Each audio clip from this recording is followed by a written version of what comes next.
Hello, chat. Pleasant evening to you all, or morning, or whatever time it is. I guess.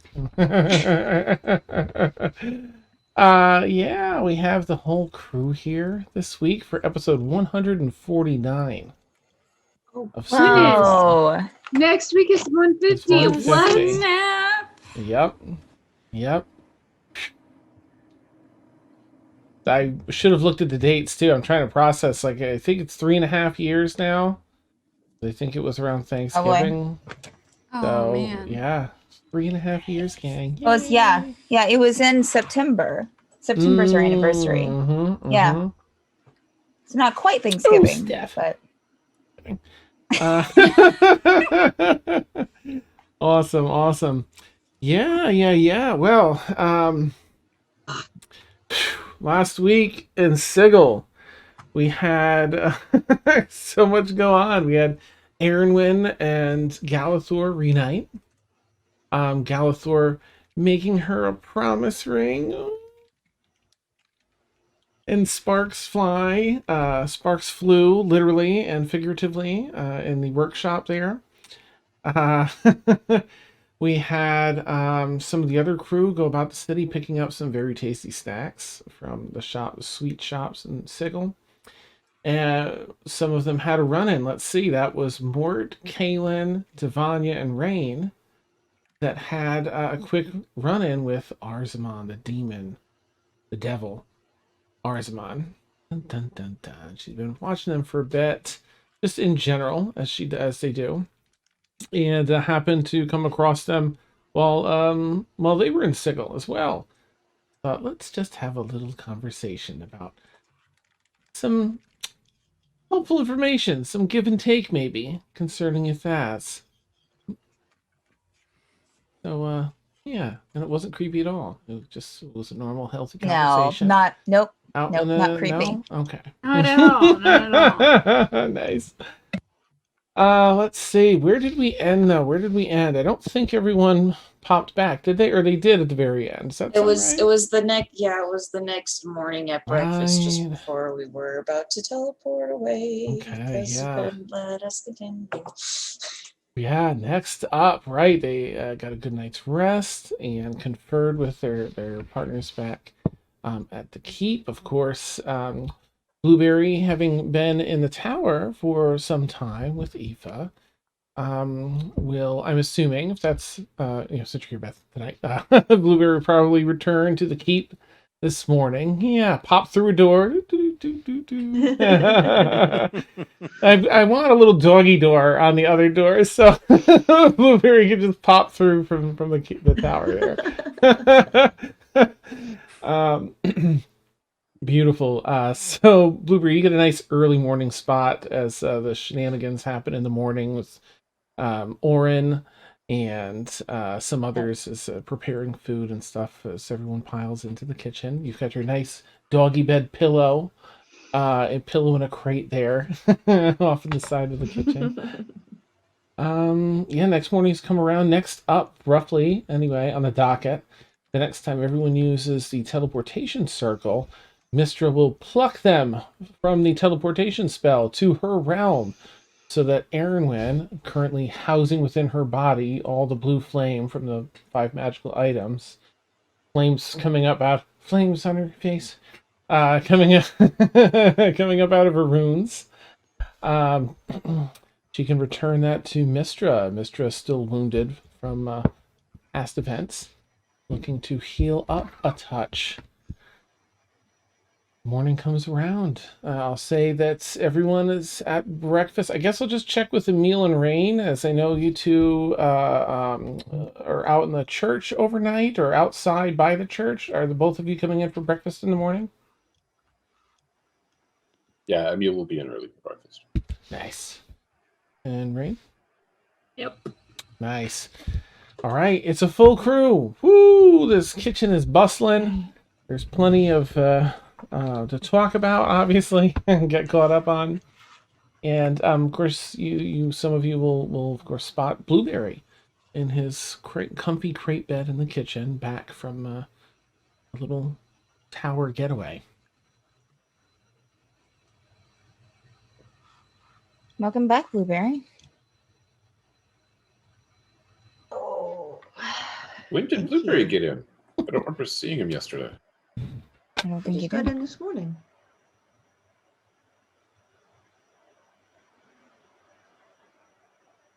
Can you guys hear me okay? Mm-hmm. Yeah.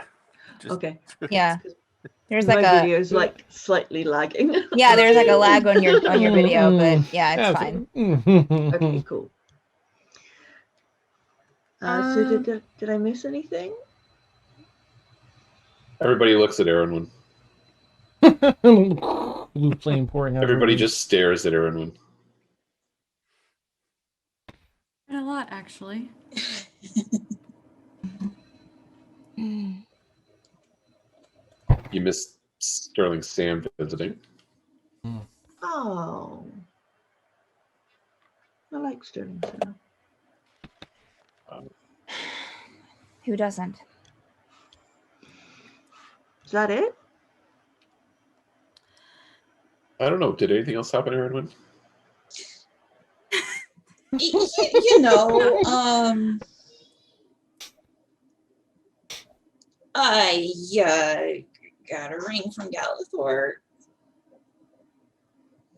and a Okay, what promise. I got a ring from a ring from Galathor and you know, a promise. And sorry, I can't stop the glowing right now. That once I get rid of these things, then that'll get fixed. I'm assuming you're sat on the table, so like I'll jump up on the table and like walk right up to you. Yeah. Can I see the ring? Yeah, I'll show her. It's on like this finger because it doesn't fit anything else very well, but it's clearly handmade Oh. and wooden, and you made it. Just sit there and I give her face a lick. I miss blueberry kisses. I'll give me scritches Nice. and the puppy scritches. There's a thump on the table, the little puppy leg. Nice. But why are you glowing? Right. I mean, you look great. Thank Let's you. just put that in there. Thank you. Practically glowing. Yeah. So Mystra, you know that the goddess of magic. She gave me all these relics. The she calls them the blue flame relics, and I need to return them to her. So I currently am housing their power in my runes. And I need to go give them back to her so she can get back to her full power and, you know, be like the full deity that she was before she got punched to death. So we were going to go do that today. So you're just housing the full, you know, energy of a god inside you. It sounds stranger when you say it that way, but yeah. Mhm. I mean, it really works for you. Oh, thank you. I'm tired of glowing though. I really want to like sleep. Oh yeah.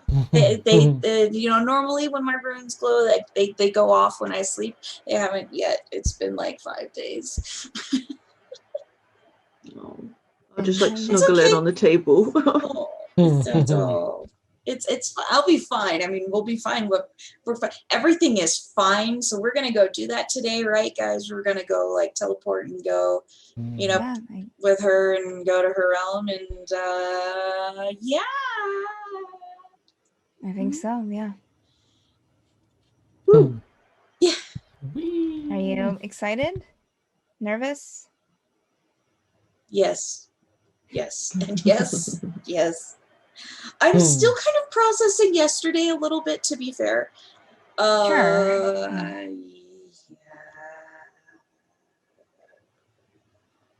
Okay. Has everybody eaten breakfast? Should we go? Should we go? Yeah, I think that we're okay to go, I think. Does anyone need to do anything before we leave? She'll look around the table.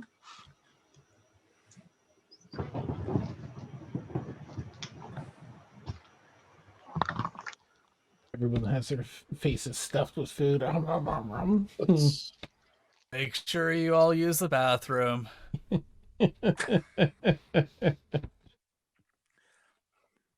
Aaron probably speaks up. Thank you for the reminder.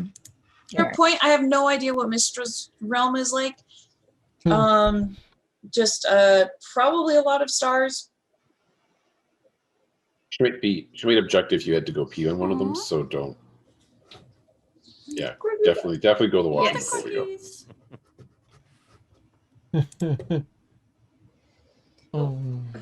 Aaron will get up and start, kind of cleaning up, plates. Well, I guess I'll stay here and just make sure that the keep is kept. Good luck. And he'll go in the kitchen and wash up some stuff. Stefania's gonna cast. It's gonna kind of point towards Caelynn, like do the underarm thing. That sounds so weird. Underarm. But she's going to message Caelynn and ask her, "Are we keeping Arsamon from Blueberry?" I just want to know. I don't think we should keep I think she was anything messaging that's happened for anything else. Caelynn. Oh, gotcha. Is- The point with your Casting. spell. Okay. Yeah, gotcha, sorry. Gotcha. I was. Um, Apologies. I should have clarified. yeah, that might be for the best. If we can. If not, we'll just protect him. Do you think that maybe protecting everybody all the time is part of the problem? Well, I mean, it's either, I guess what I'm saying is if Arsamon sees Blueberry and tries to do something, then we can stop her from doing something, is what I mean. I don't mean no, you're probably right. But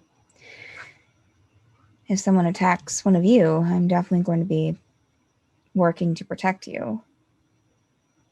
Oh, of course. I just wanted to see where we stood on, it seems like information is always. But the reason I told you about what had happened while you were gone was because I think with this group in particular, with everything that I've seen so far, secrets hurt. Even if the intention is, good. Yeah, you're But not wrong. if you wish to wait a bit, I will respect that. Just to clarify, what are you wanting to do? Oh, tell Blueberry about Arsamon. Oh, I see. I was thinking you meant physically keep Blueberry away from Arsamon. Oh, no, just, Blueberry's I- back and... I don't think that there's a reason to not tell him about Arsamon. Right? If you want everybody to be on the same page, if we are on the same page, it's best to share what information that we have. I agree.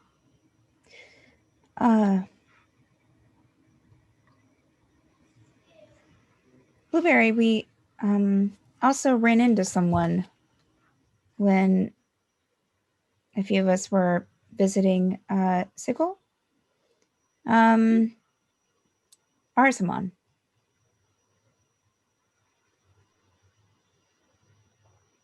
On a side note, do I know who that is? Yes, you absolutely do, my It's friend. the demon that had all the butterflies flying around them, the long white hair and the butterfly face. Blueberry offered. His book. Oh, that dick. Yeah. So, we know who it is based on that reaction. They were. I'll say, oh, that dick. Then. Yeah. She was in a donut place. Of all places. Really? Right. Yeah, I think that she had seen us in Sickle and decided to just be where we were going. We probably could have been going anywhere, and she would have been there instead.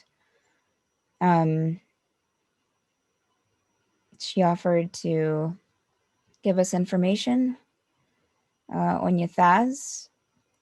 Of course, that would come with a price. I don't think that we should take it, but I did tell her to let us know what that price would be. Okay. I mean, it'll be good to know either way. So, just so you know, she seems to be on to us, so to speak. Thank you for letting me know, Caelynn. But I'm not giving up any more of my spell books. Right. Devanya reminded me that, we should share the information we have. So, and she'll give it a smile and a nod to Devanya. I'll get closer to Caelynn and just sort of like do that thing where dogs like sit really close to your leg and they like lean up, and I just put my hand. Aww. Caelynn will give Blueberry scritches. Are we ready? Mm-hmm. Caelynn will stand and start adjusting her pack.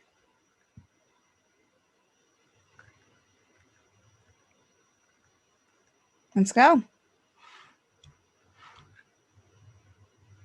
All right, so she said the next time we use a teleportation circle, she'll just pull us into her realm. So could someone do that, please?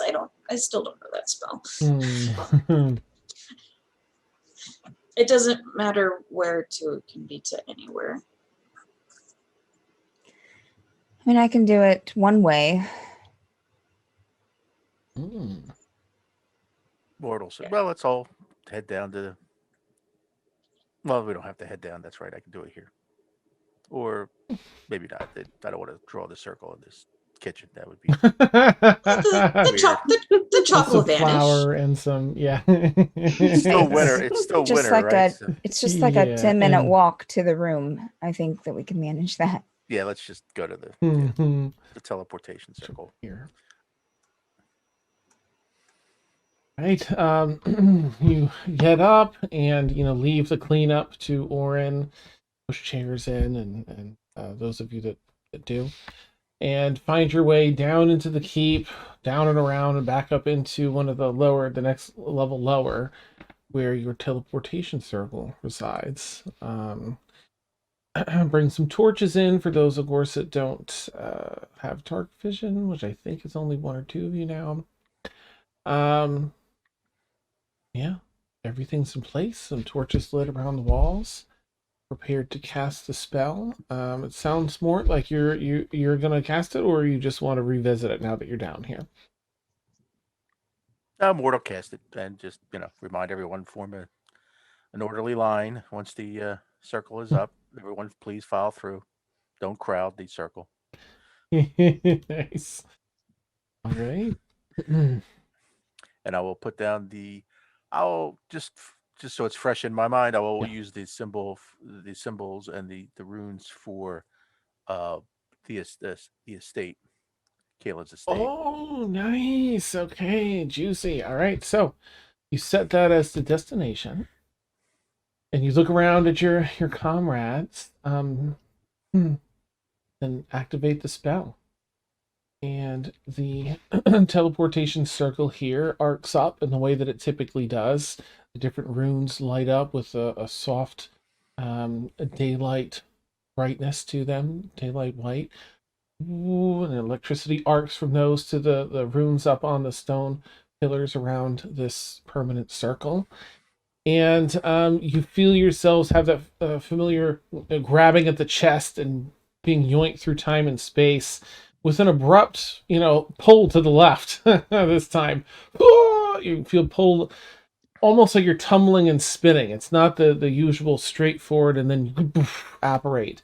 You feel tossed and turned and tumbling through time and space until you apparate rather, poof, into a place that appears to be complete darkness. You feel as though there's a plane that you're standing on, a flat like a floor. That's just darkness. You can each of you is illuminated somehow, but the things around you, there's no light. So there's a perfect sort of surrounding light on each of you. You can see one another perfectly in this darkness. I am still glowing and giving light, so we don't even need torches or anything. Nice. Just saying. It has no impact on the surroundings or the others. Oddly, you don't see it flickering on their faces. Oh, that's nice. But it's probably glowing the brightest it has yet as you've arrived in this plane. Do you have He'll anything? pull out his holy symbol and just hold it in his hand. Okay.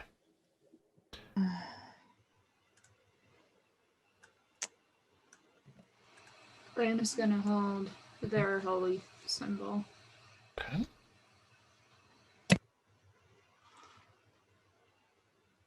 Up above, as you all... Oh, sorry. Go ahead, Aeronwen, if you have something, please.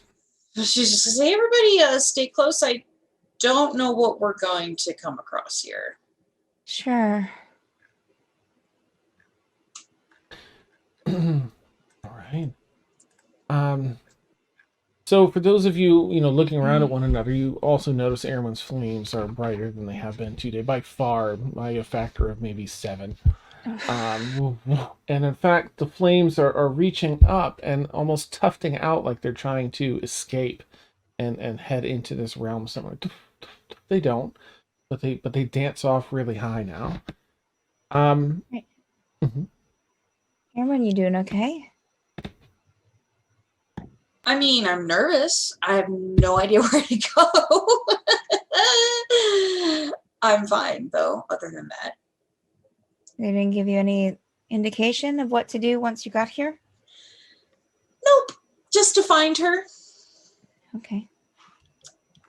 So, I guess I'll just kind of hold out my hand and see if the flames will pull to a certain direction, kind of using it as a compass. Nice. You do so. They don't. They seem to follow the prime material plane's physics. It's kind of trail but up. But you do see, everyone will see after a short bit of time, that the complete emptiness that is above you and below you begins to take on a bit of a dusty color. Like there's specks of dust that you begin to see smeared here and there as it slightly brightens, and it continues to brighten. These specks of dust become dim stars that illuminate the area, and as they grow in intensity, more spring forth until they crescendo. It starts off really slow and then up the pace, but until it's like someone takes a big paintbrush and just paints across the what seems like a dome-like ceiling above you. The galaxy, the purples and blues of nebulas, and swathing across the cosmos around you, including the floor beneath your feet. Everything, this all coalesces into what seems to be like you're inside of a large dome of the cosmos. A bright set of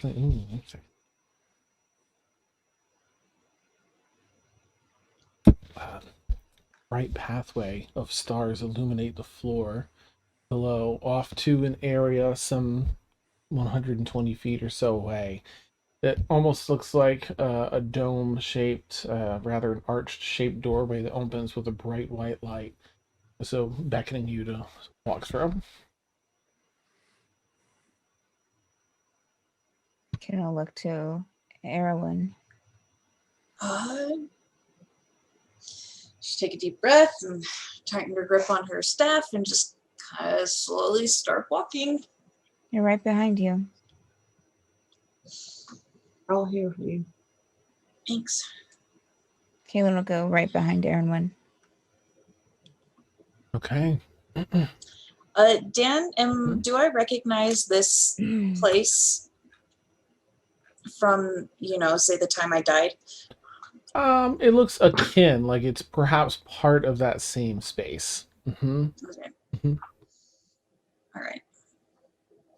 Well, seems we are in the right place, and she'll just keep going. Okay. And so you do. All of you, walk through the blinding light of this doorway, and as your eyes begin to adjust on the other side of this doorway, you see you're now walking on what appears to be a floor full of soft, cushiony, slightly bouncy clouds. White, beautiful clouds sprawling up in this space. They seem to go on and on and on. The stars and cosmos still up above in a dome-like structure. It has sort of like a Greek sort of architecture with the pillars and platforms that go up, and everything's wreathed with flowers and petals and such.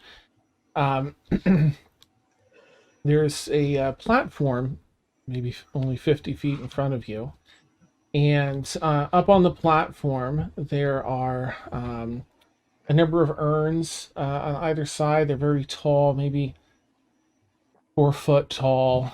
And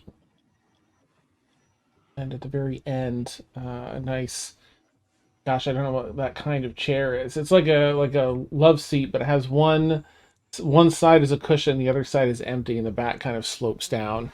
Like a very, you see in the hedonistic Greece and stuff, someone's like sitting on those eating. Yeah. So there's one of those. And a woman on there. Maybe looking humanoid, a human like, maybe in her mid-30s or so.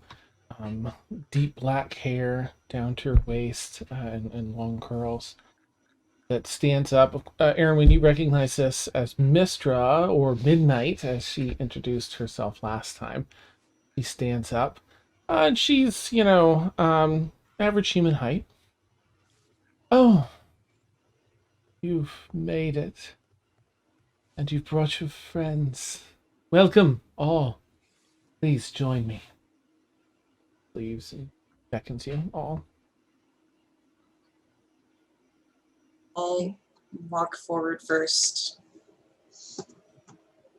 Everyone, this is Mystra in her midnight form.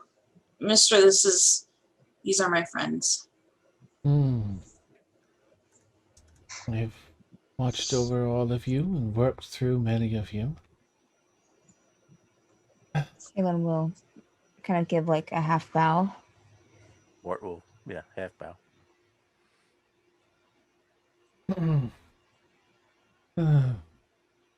I'm glad to see you're well. You disdain magic being used in such a way. Sorry for the troubles you experienced. Thank you. He turns to Mort.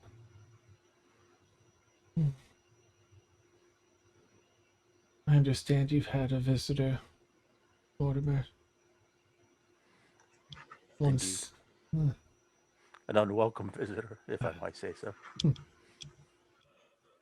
There are many intricacies in our relationships among the gods.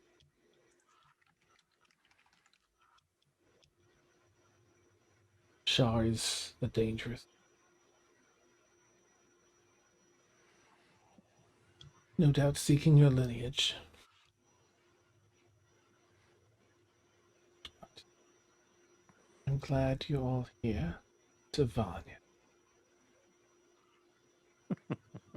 I've heard some of you will later. You fine work in his name. she's like completely stunned that she's actually seeing this. She's in complete shock, so she can't really like. She's trying to speak, but she can't, and she has like this stunned look on her face, even though her mask is on, and she just goes into like a full out bow, and then comes back up and I uh, thank you. I apologize. No need. Just like stares. Awesome. He turns to Emil, takes a few steps over towards everyone, and yeah, do not speak often with God, but even through the grapevine, as it were, I understand that you're among his favorite.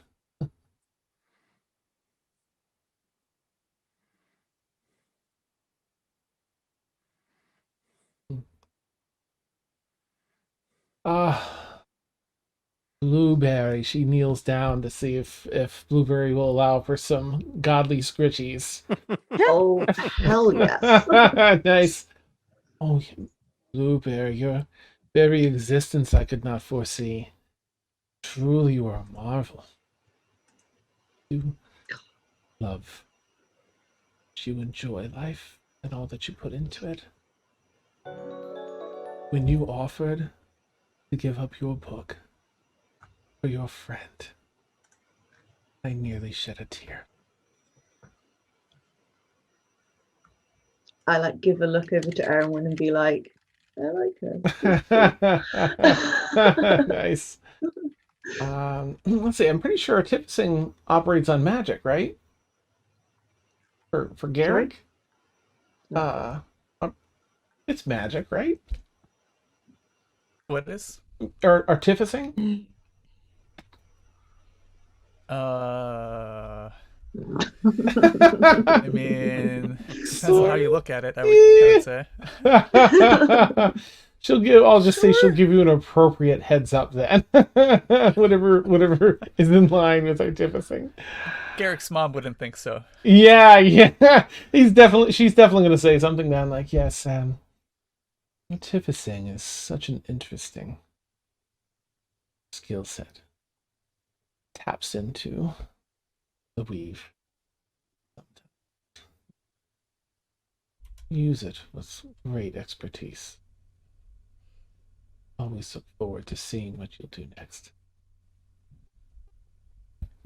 Thank you kindly. Generally, we call that inspiration, but yeah. Thank you. And she turns then her attention to Rain. The chosen one. The Raven Queen. Your journey, Rain, has been, well, quite the journey, yes.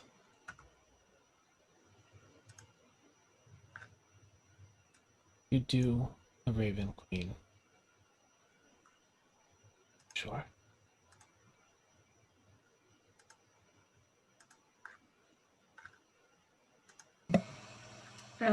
Rain, like throughout the whole entire journey, Rain has always kept their head up.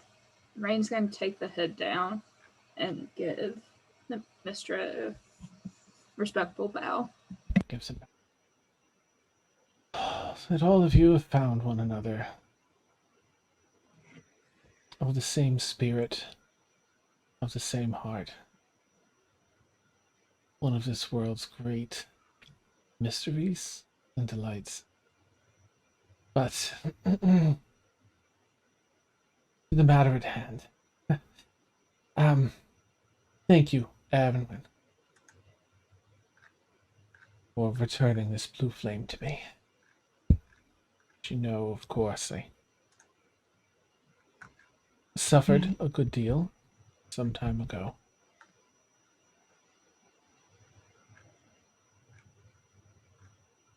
While it was kind of shakes her head at how to how to talk about Helm and all that.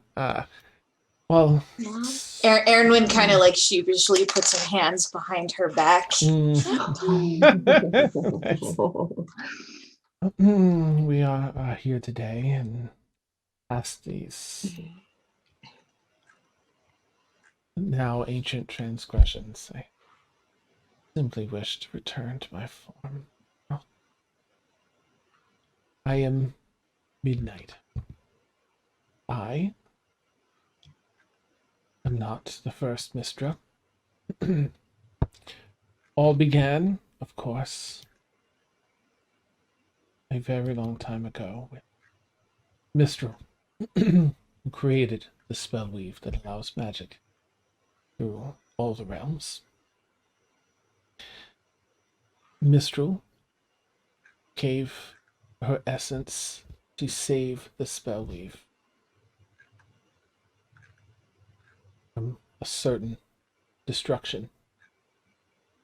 And in the process, Mystra took her place to care for and craft and sustain and guard the Spellweave and those that would do it harm. Sadly, Mistra's time came as well.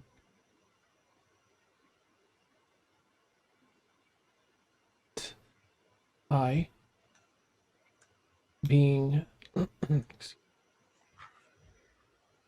I should have organized my notes a little better. Excuse me. I, being Mistra's first magister, was appointed by Owl, the next Mystra, to take her place, that the Spellweave may continue in strength and safety to supply all realms with. When I was struck down, the Spellweave has suffered. And am eager to return to my true form, that I may continue the work of protecting the Spellweave, supplying magic, each of you and so many others, that should be throughout existence. Given the injuries that I suffered, that I sustained,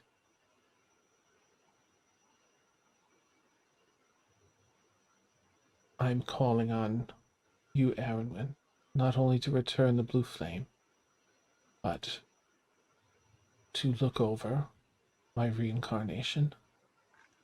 This will be my fourth. This will draw from the Spellweave itself, instead of fragments from one of my predecessors, all of the experiences Mystra, and myself have lived through. We reincarnated into a new Mystra, a true Mystra, a combination of all of us. Sadly, or at least frustratingly, despite my attempts with what blue flame I have been unsuccessful in lighting the urns. And she looks over at the urns. Now that you're a little closer, you can see they're full of what almost appears to be an oil, nearly to the top. Each of these tall 4-foot vases, basically, urns.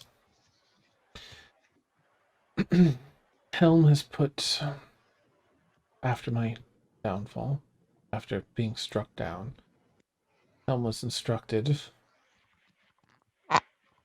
by Owl to put these obstacles, challenges, if you will, in place.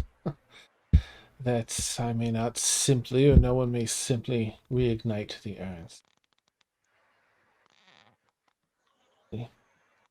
What you receive as oil is raw magic. Each urn has its own challenge to overcome. Sorry for the added difficulty.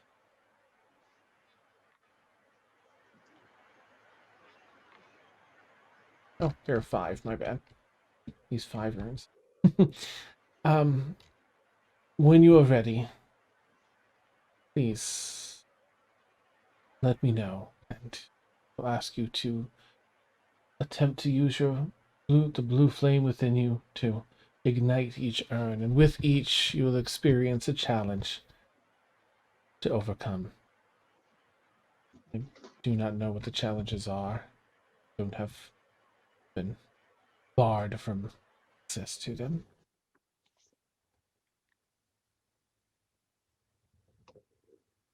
Take a moment to confer among yourselves if you need. Let me know when you're ready. Then we will at long last begin.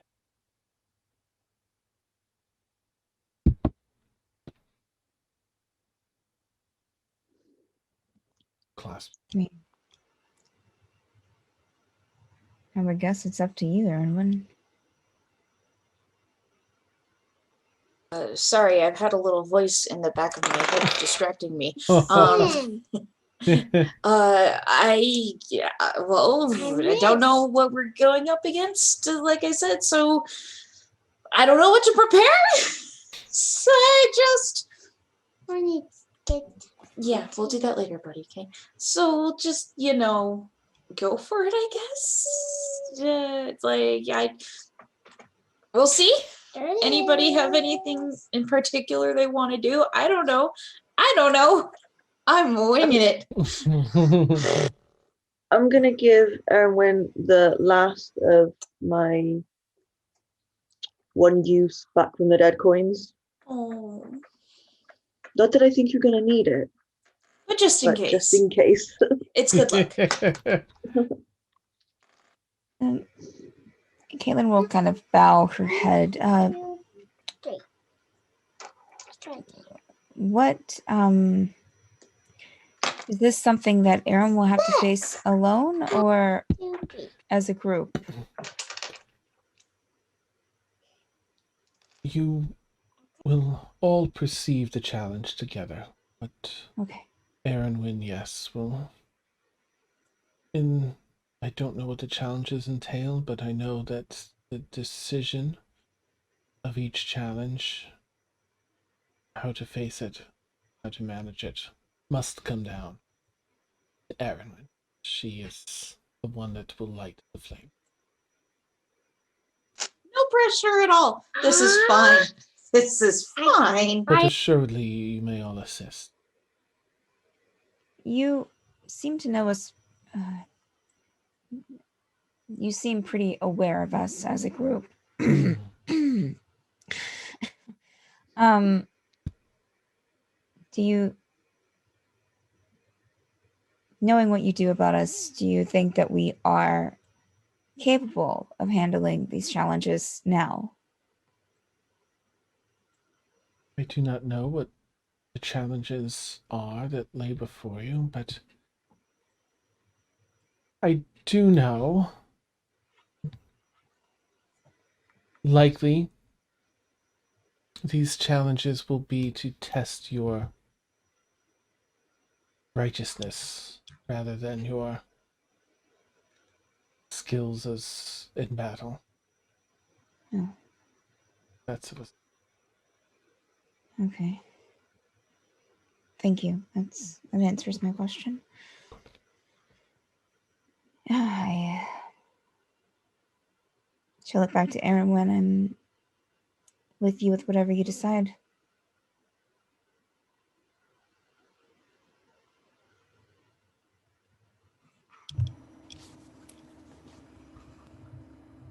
Well, shall we? And I'll just... do the urns have anything written on them? Or are they just plain whatevers? They appear to be just plain whatevers. They are your perception of some of the vessels of the Spellweave, holding the raw magic of the Spellweave. Okay, no, don't like me. Stop it, buddy. Okay. I'll just pick the one closest to me and walk towards it. Okay.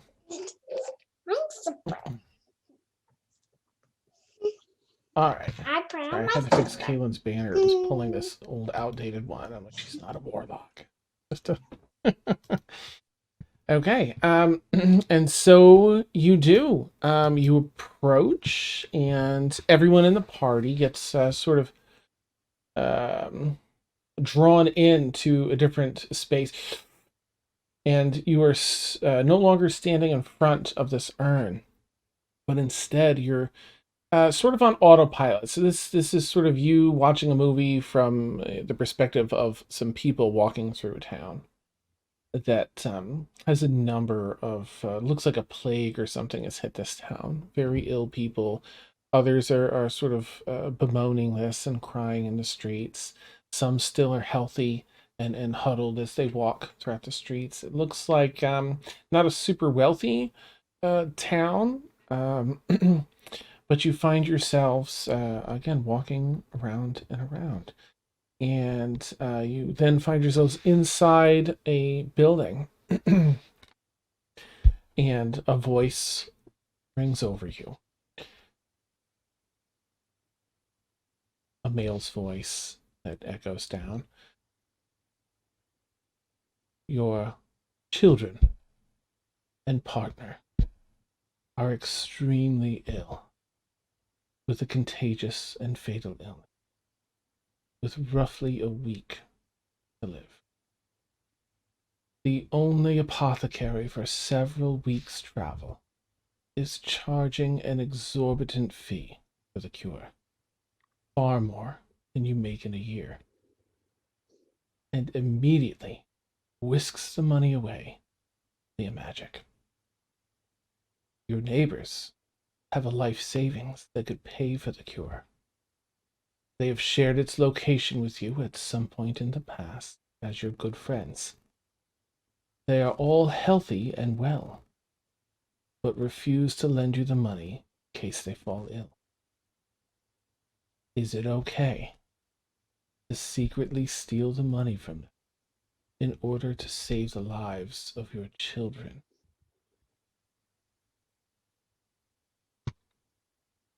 It's like that damn trolley experiment. Thanks. Yeah.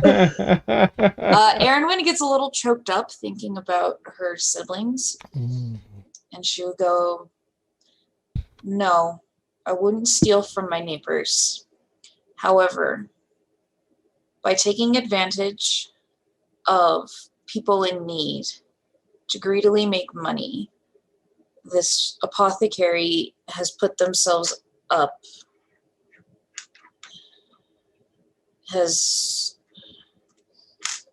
they've allowed themselves to become a target for treating the people so cruelly.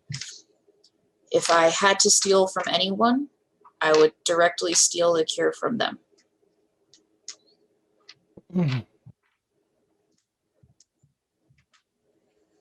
The voice resumes after you give your response. And what if it were your sibling, Aeronwen? Make this decision carefully.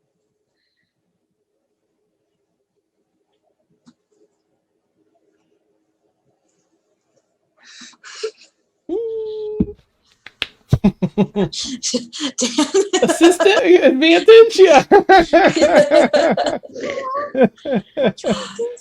So, going and getting the medicine from the sneaking the medicine from the apothecary isn't a choice. You get the mental impression that that's not an option.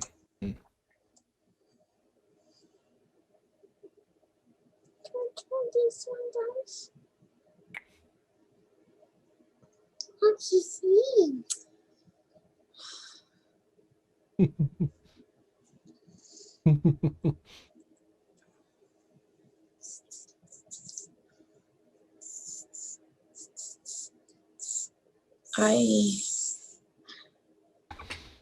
We should go, Mom.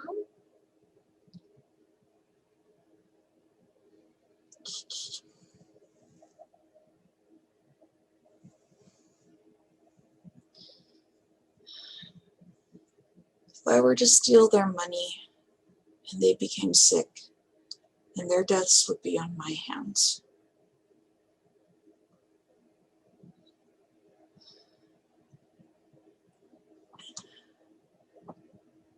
I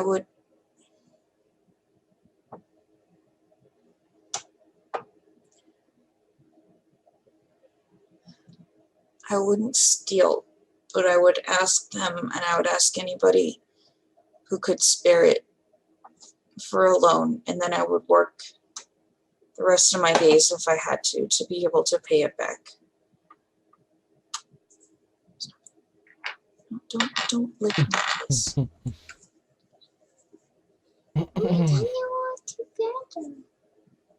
You don't hear a response from the voice. You get the feeling that it's testing a particular aspect of this.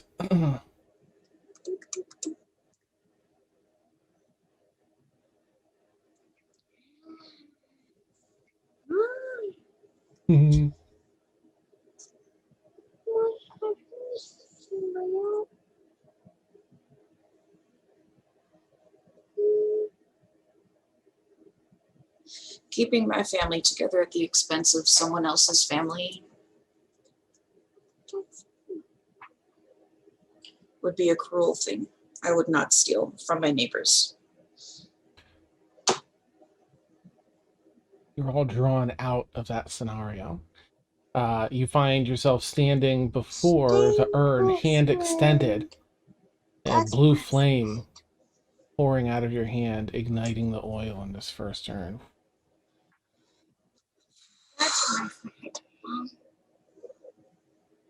Mystra looks at all of you. The first is lit. The challenge wasn't. Everyone seems all right. Good job, Aeronwen. Next one. Nice. You walk over to the next one. Nice. She's trying not to think too hard about it. Okay. Sorry. Can we take a little bit of an early break? I cannot do this. Gotcha. Yeah. At least just like 5 minutes that I can Sure. put him in his bed. Yeah, go for it. Okay, You know what? I sorry. guess if everyone's all right, we could do like an early bio break and Yeah, recharge. And okay. Yeah, cool. All right. So for anyone who doesn't know, we take about a 10-minute bio break. We'll do that, and we'll keep our audio hot because we are. And we'll Oh, yeah. And we'll catch y'all shortly. All right, there we go. Nice. Right on the nice. Well, Emil's sure nervous after that first trial. I was Were we- muted. Were we all experiencing that at the same time, or was it just Aeronwen? Okay. Yep. Whee! I was muted, but Beth, I'm so glad to have you back. We've been missing you. Thank you. Awesome. I'm gonna see if I can quickly sneak in another cup of coffee because I sucked that one down. Do it, Dan. Coffee. Do it. Get it. Of course Get you it. can. Get Get it. I'm debating whether to get coffee, but I slept in. I napped. I got my first vaccine, Beth, and so I napped. Ooh. Napped hardcore today. I don't know, like a lot of people say it's like the second vaccination that kicks you in the butt, but yeah. I slept a lot. Quite a few people at my work have had their first vaccine, and they were saying it just gives them, I think they've had either or. There's been like a mix of the two. And they were just saying they like their arm was hurting and they had a really bad headache. Yeah,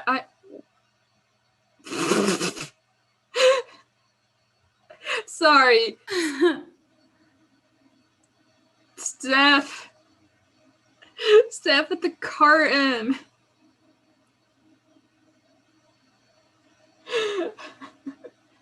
Hey, yo, your gal says no coffee. Pro Mariah. move, Steph. Pro move. What? What? With the You carton. got to check if that milk's fresh.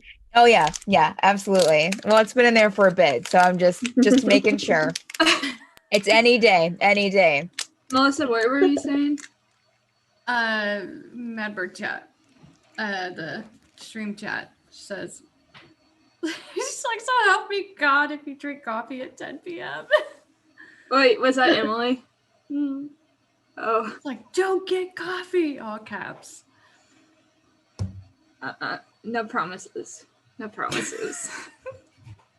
I know. You tell me not to eat or drink something, I'm gonna eat or drink it. I don't care. Yeah, I'll suffer for it. Here's the thing. I know for a fact that she'll text me saying she's gonna spam you until like. I know. I know she will.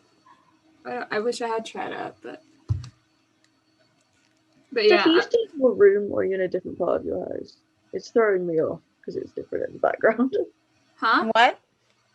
Are you still in your room or are you in a different part of your house? Because it's like.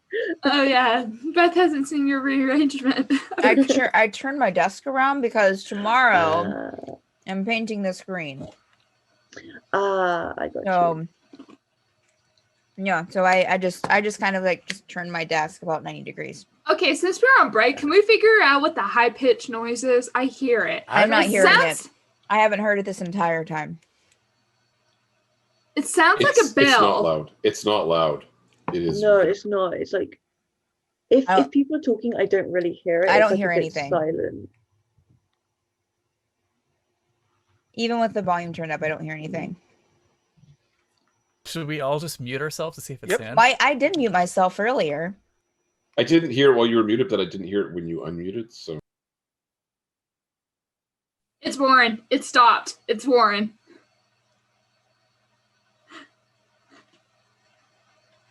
It's Warren. It's stopped. No? You can still hear it, Ed? Then it must be Dan. Okay, so contents check.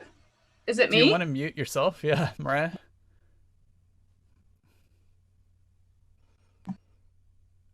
It went away. So it's me. It's Mariah. No! No. This is what I get for listening to Golden. Okay, so I listened to a supernatural podcast where they talk about ghosts. You are the squeakiest link. Goodbye. You are the weakest link. Goodbye. I got your reference. So it's me. I have nothing. Nothing. I have nothing. It could be AGC turned on. Huh? Auto gain control. If your mic senses that it's quiet, it'll increase the volume just to see if it can pick something up. Well, and that usually just increases noise. Okay. Well, my mic is like literally right there. Oh, so that's really far away from your mouth. Yeah. I mean, it's not super close, but it picks up really well. So.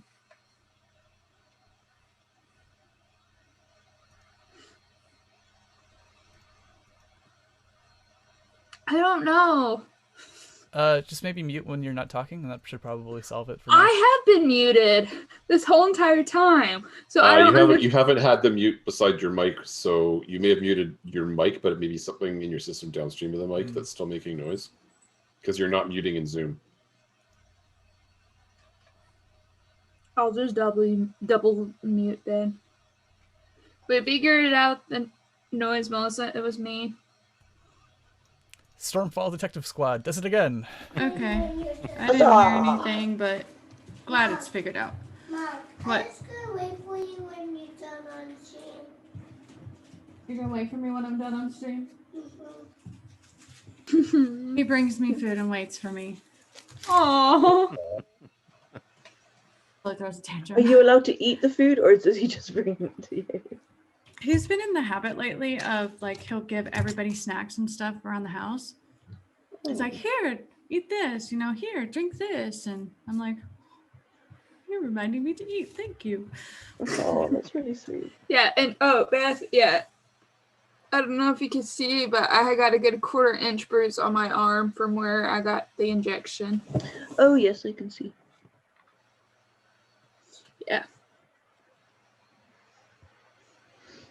I don't think I'm due mine until like June or July when they're working through. Because like,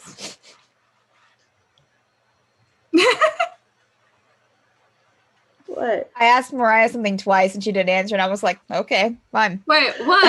And then I realized I was muted. Oh.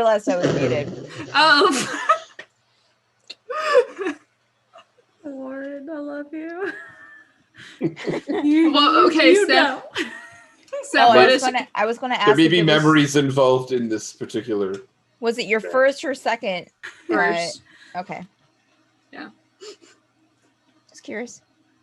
I hate that feeling when you try to talk to somebody, like multiple ask them a question. Yeah, I was like, oh, okay, all right, that's fine. You Because I guys waited have to until pay like for it was your completely jabs. silent. What? What? Do you guys have to pay for your vaccines? No. No. Oh. Since I'm people that you- Probably. I'm surprised we don't, but I mean, Not gonna lie there. directly through taxes we do. I mean, our taxpayer monies are being used for the I vaccine. mean, I paid for something when I I did my taxes yesterday. I'm not sure what it was, but I got $3 back from taxes since I did like a lot of self-employed jobs, like my Twitch. I got a tax reform, and I'm self-employed, so I didn't get a lot of money back. So I'm hoping I meet that qualify for that big old stimulus check that maybe is in the works. So we'll see. I've been keeping an eye on that. Yeah. But with that money, I'm hoping to buy a computer, like computer parts, and have like a friend build it for me, so I can have my own streaming, because that's what I want to do for a job, is just stream. So yeah, not have to have this setup where my laptop is on my gaming shelf and I can actually have my D&D shelf again. It's okay. We all start somewhere, and it's fine. Yes, and also move some pop figures. Love Wait, you I just too, noticed, Melissa, you still have your Christmas tree up? hey, no judge. I was wondering how long it would take for you to notice, honestly, because it's been a while since we've seen you on the stream. Been a So while. yes, I was like, I oh, do. she's got Yeah, lights in the back. It's And then I was gonna like, be- there's lights around a tree. Yeah, it's gonna be all year round. Since I Already said taken I'm bets in sorry. chat. Boom, Boom, boom. It's been a while. Everybody take a drink. Steph did the thing. What? No.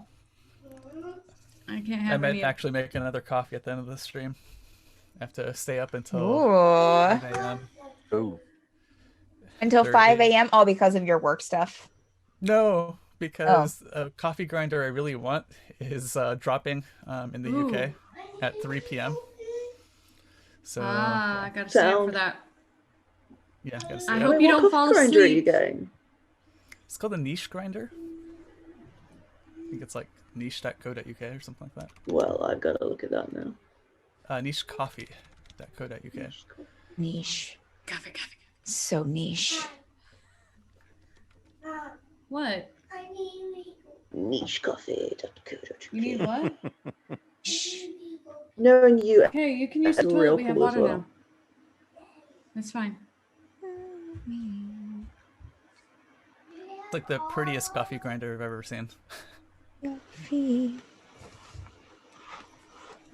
oh god, might have I spelled niche right? Jesus. Oh Niche has a man. H in it.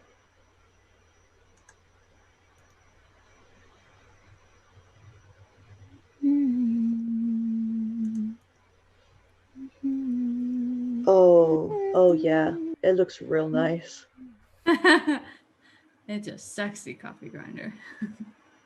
It's got all them curves.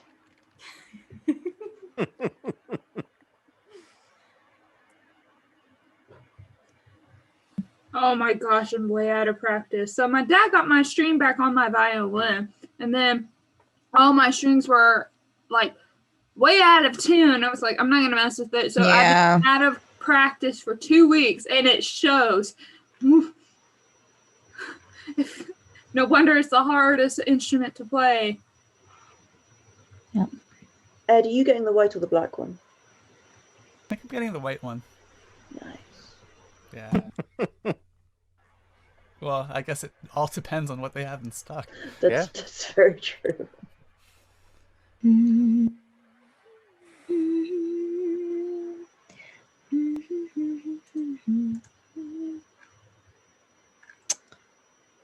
None of these are giving me, these image searches aren't giving me what I want.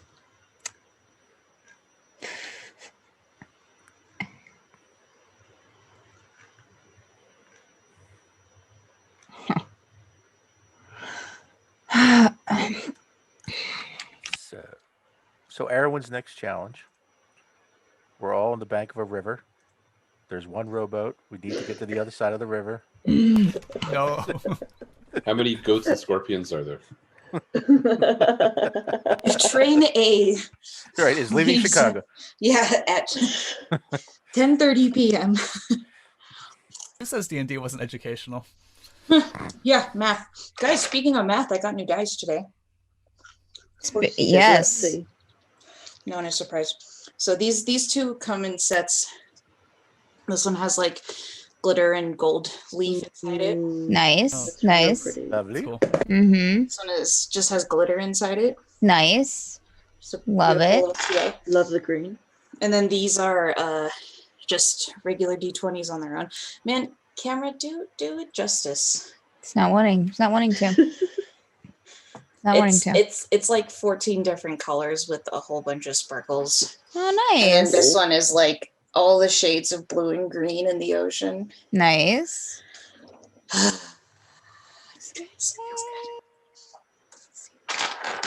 So I was a little bit disappointed when he's like, it's not going to be combat related, but I got new dice, damn. Got new dice. Gotta use them. Gotta use my dice. So rough. Warren, no. Warren, Oh no. wait, is this Whoa. this the image I need? Oh no. Oh, jeez. It's their second puzzle. Is that Ben, Melissa? Some Ooh. goat Oh, dance moves going on there. his car rules are good. All right. If I get a virus, Warren, I'm going to. Listen.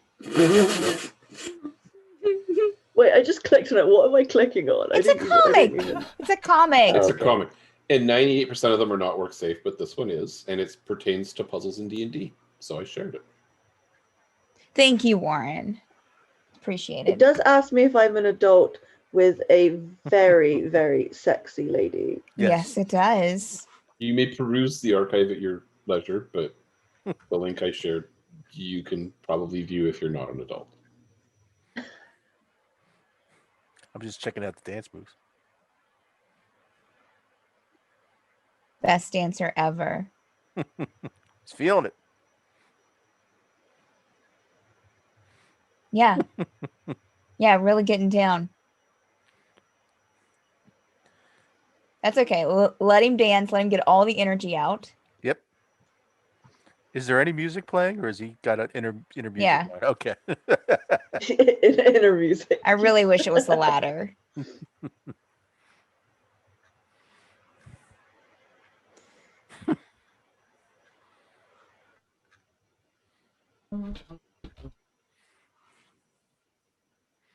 I hear a wild Dan. Yep. Popped up on coffee. Oh, my goodness. Welcome back, Dan. There he is. Hello. We've gathered here today to speak to you about. Oh, it's just an intervention. Oh my god. For which Dan? thing? Like I've got Everybody pulls out their little notes. Dan, there are times when you annoy me. That's awesome.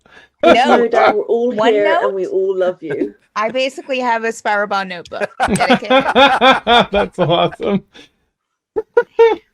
Oh, it sounds about right. 3.5 years. It's usually.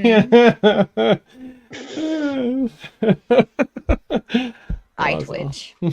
Yeah. Oh, beautiful. beautiful. Let's see. What, Ace and Afraid? Yeah, I always drink coffee this late. I don't go to bed for a while. I just stop there. I don't go to bed. Yeah.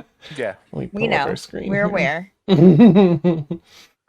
All right. Well, we are back, and I very swiftly made a cup of coffee. No, it wasn't very swift, but as fast as I could.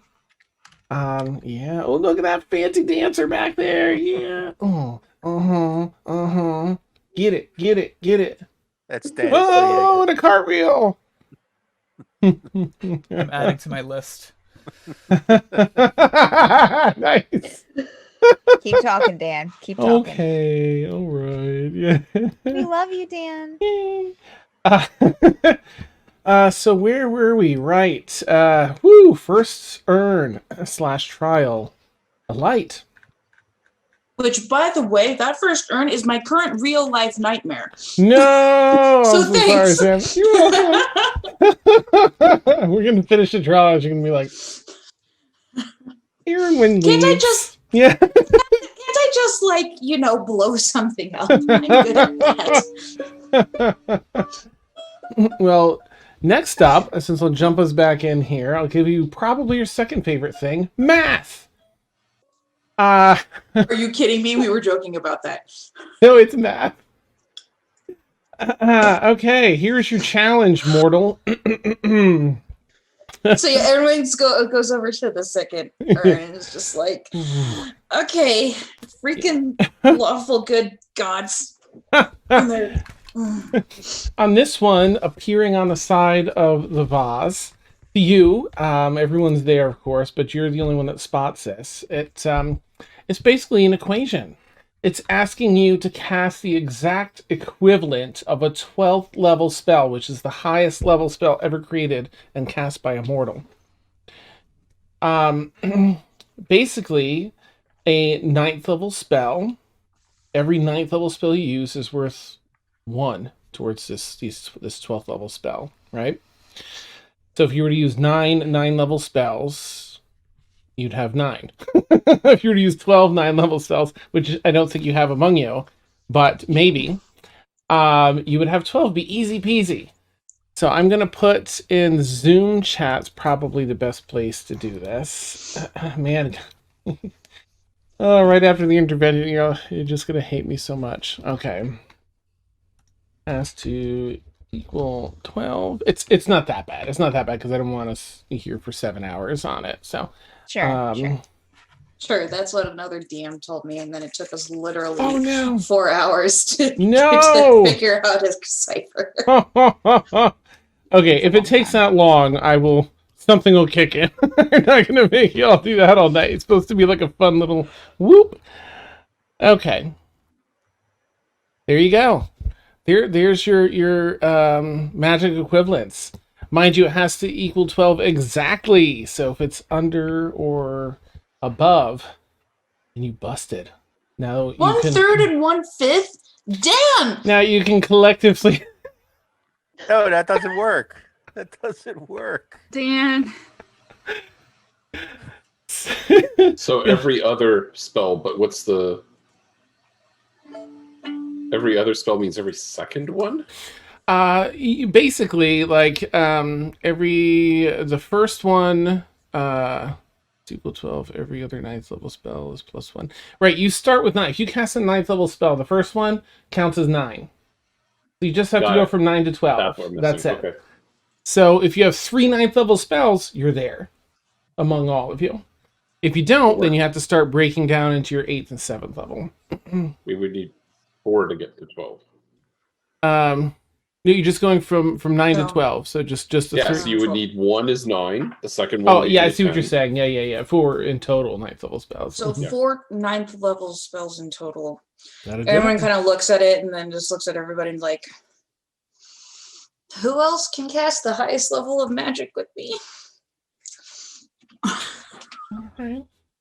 I know. I think. Sorry. So, wait, what, we need- Meteor still Swarm wait. at level 9. If all 4 of us can cast 9th level spells, then we can light this. I should probably go last because mine is time stop. Nice. Oh wow.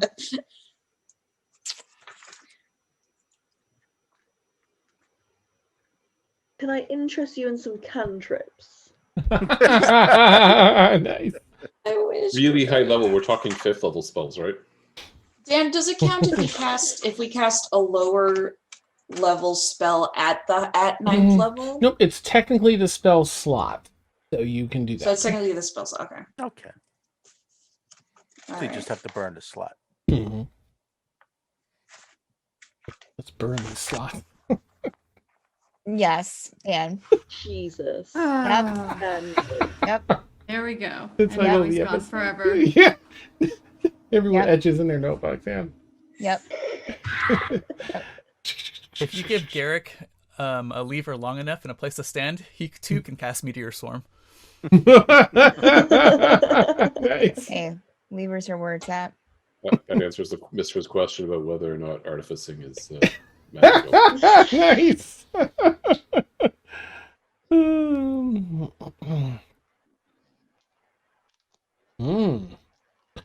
Okay. As you collectively go over your spell slots, do we have 4 9th level spell slots to use between? We have 3, I believe. Okay, we have Aeronwen, Mort, Divanya, And Ray. and Oh, Rain, Divanya right? has one? Why not? Really? Mm-hmm. Divanya has a 9th level spell slot? Oh, that's easy. Then we're done. Check you out. Nice. Check it out. Are we there? All That's right. it. Mm-hmm. So, most appropriate for me, Mm-hmm. Aeronwen's gonna cast Chain Lightning at 9th level. Just into the pot. Nice. All right. All right, and what if any particular spell do Rain, Divanya, and Mort want to cast at 9th level? My first 9th level spell ever. Divanya's gonna do Meteor Swarm at 9th level. Oh, But okay. she's gonna do it in a way that, it's like right above it and not like every she's not trying to kill people. Fire, yeah. Sorry guys. There might be some fallout. Nice. Rain, I think I heard next. Trying to get to the button. Fantasy grounds. Oh, you gotta be. Oh, I have no. You can also cast something lower at 9th level. Mm-hmm. All right, if you're not sure yet, Rain, let me check with Mort. Okay, yeah. Okay. Good question.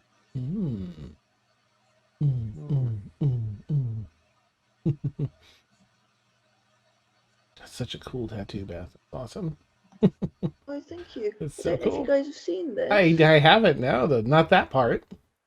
That's It's a really little- awesome. Yes, bring it closer to the camera. Yes, please Yes. see my arm. Yes. This close. Ooh, pretty. That's incredible. It's a clouded leopard. Oh my goodness, look at that. It's beautiful. it. Oh, I see Thank it. you. Yeah. Yeah. I love it. And then a little mothy moth. DM. No, just kidding. Yeah, do not even. Yeah, sorry. Do not joke about ours. Yeah.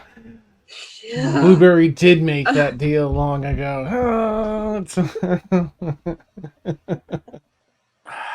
Oh, Oh, all golly. right. Did you I land just on had. Yeah, astral projection. I'm gonna Oh, cast that. That's an actual 9th level spell, so. beautiful. Okay. All right, you cast astral projection. And Mort?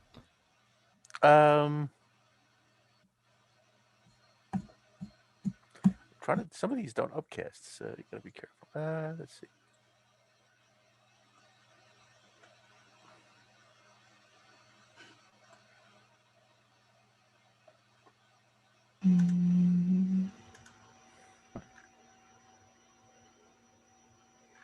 There we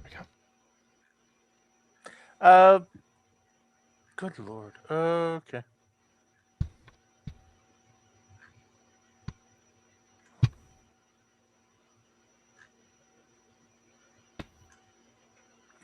Okay, he'll cast mind blank at 9th level. Oh, okay, nice. On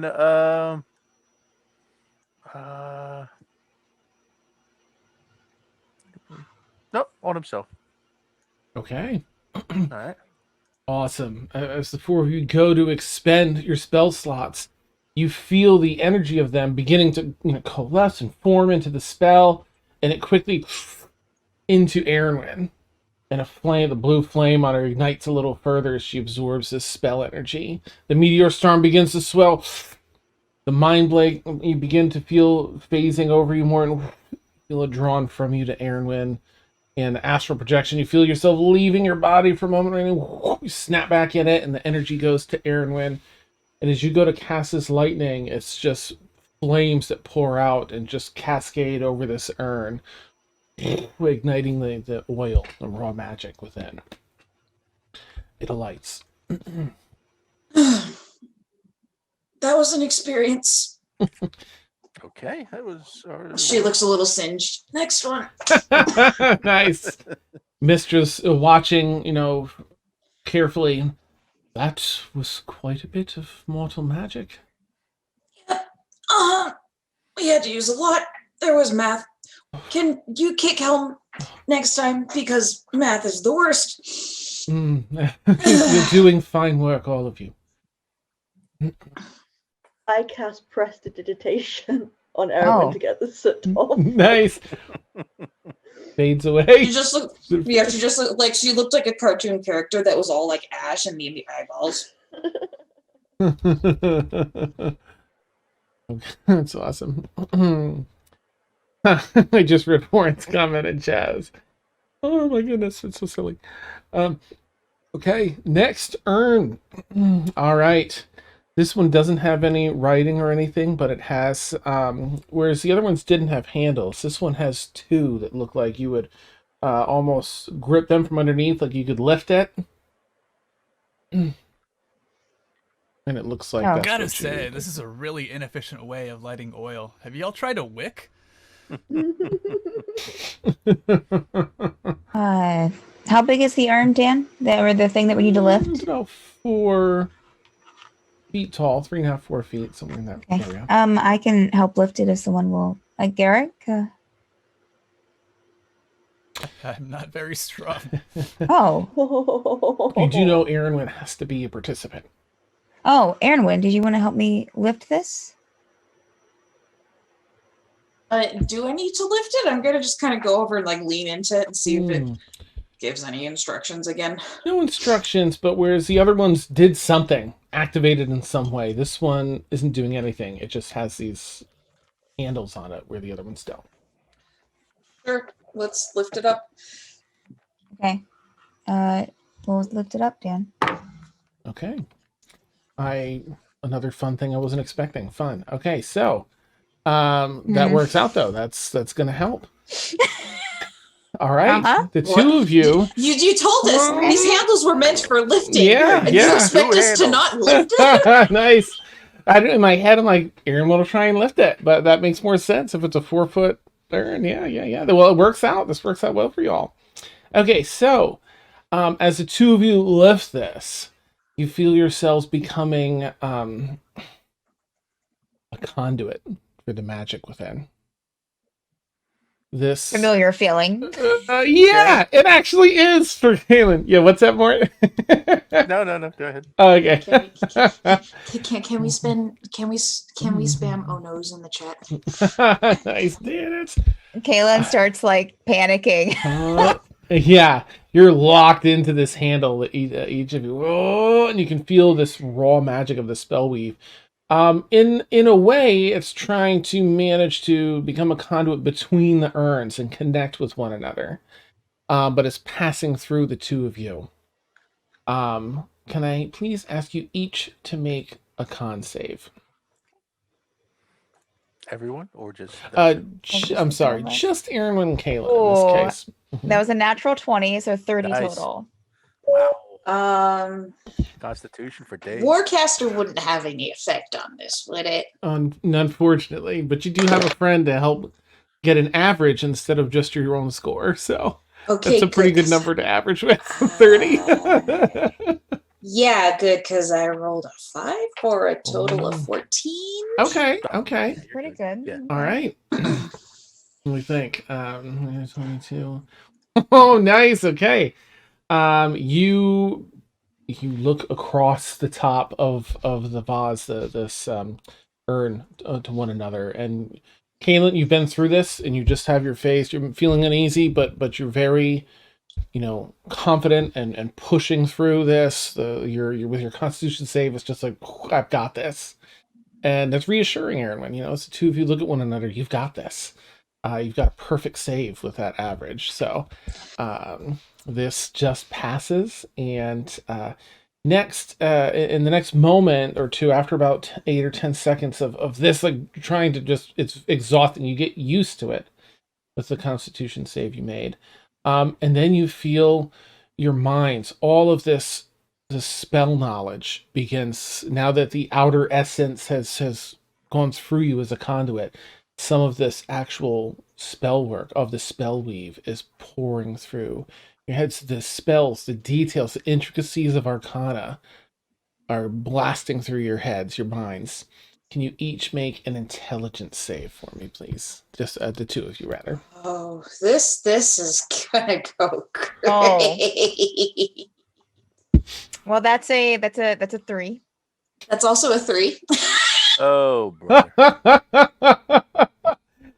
Okay, it is My new dice, you guys. and that was a natural 1. I have a +2. Nice. So Okay. yeah. That was just a straight 3 for me. 20 then 1. Beautiful. The dice giveth and it taketh away. Yes. Two of your minds go like a mind blank spell, as all of this Arcana. It's so, it's when you study too long and too hard and your head just kind of hurts. It's like Caelynn that traps herself. times a lot. Yeah. Mhm. Nice. As that begins you're dealing with that persistently currently as you go through this final save, and this is the actual magical essence, not the knowledge, not the intricacies of Arcana, but just the sheer arcane power of this. Can I ask you each, Caelynn and Aeronwen, to make a charisma save? Okay, I was gonna say thank you for not saying wisdom. Nope. Okay. That's a 18. 27. Oh, another perfect save between those, which, let's see. That's 22 to 3. And then... See the last puzzle, Dan. That was the math. Yeah, I'm like getting the full average. All right. Finally, you feel, having passed through you and reached out to the other urns, this connection is finally made, and it breaks free, the two of you free from being conduits. And you're able to let go of the handles on this third urn out of 5. And your brains! Everything else feels okay, but your head still hurt from the arcane information.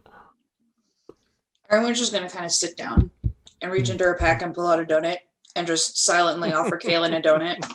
Caelynn will just take the donut and just start eating it. Yep. Don't say anything. Yeah. They're just sitting down like, Yeah, she basically just saw the fabric of the universe, and so she's dealing with it. Awesome. Mistress, oh. I wish there was something more I can do. What Want a donut? She looks at it with a familiar gaze, much like the young child version of her that you spent some time with. Just seeing that, Aeronwen just gonna mage hand it over to her. Nice. Eats it up. Yep. All right, you spend a little time trying to get rid of the brain hurt. Because sugar is definitely the best way to deal with that. Yes. Nice, nice. And you head to the fourth urn, I'm assuming, after that? Great. As you all head over to the fourth urn. Again, you disappear into a different space. It looks very much like the first area you joined, and with the cosmos swirling about in a dome-like fashion above and along the floor, moving about. And it's all of you surrounding this urn, just a single urn. And the same voice from earlier calls out. And I had to put this in here, so forgive me. It poses another dilemma. A faithful messenger delivers regular correspondence between two of those they serve, who are courting. A misunderstanding leads one to believe the messenger is also courting them. They are the toxic, overly jealous type, and insist on battling the faithful messenger to the death. How would you resolve this as an impartial party?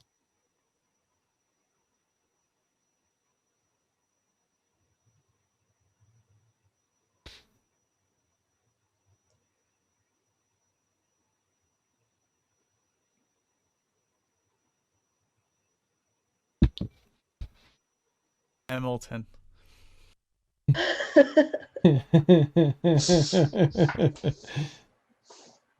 Points his pistol to this guy. Yeah.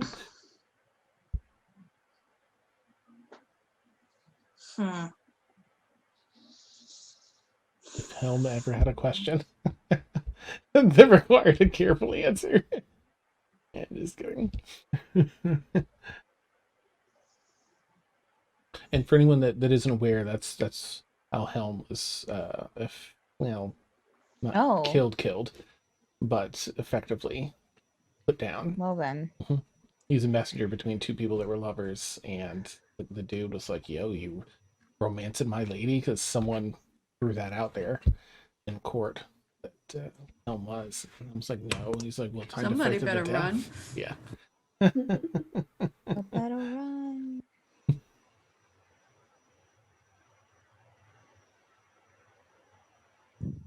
You know what? I would just have the two lovers meet up to talk it out. The flame of lights. It wasn't that. And you're back with Mystra. Woo. She just kind of stands there and is like, sometimes it's best to speak together in person than it is to go through a messenger. And she'll kind of glance at Mort and grin. That's amazing. I wonder if Mystra feels your pain with with sending. Like, I know. Okay, the fifth and final urn. Excuse me, Mystra. Your flame has diminished with each urn that you've lit, and only the last vestiges of this blue flame dance upon your runes. Mystra, there's but one more. With this, I will be able to return, be reincarnated with my previous iterations to form a new Mystra, and it will be all thanks to you. She gives it a good bow, deep bow to all of you. Thank you all. Of course. I mean, don't thank us yet. I wish you the He's got a very point. best in your final challenge.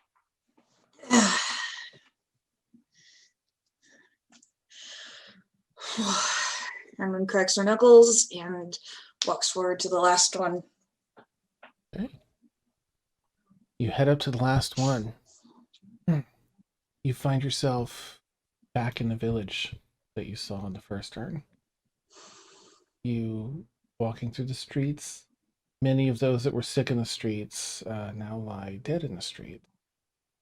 You see priests wandering the street, giving last rites to those that just have left. You find yourselves heading back to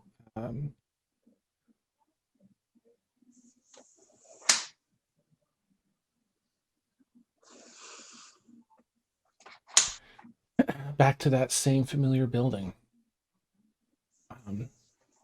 As this movie plays out, as you're sort of walking through and into this home, you feel yourself as the person in question, watching a priest give last rites to those in your household. And the voice questions once again.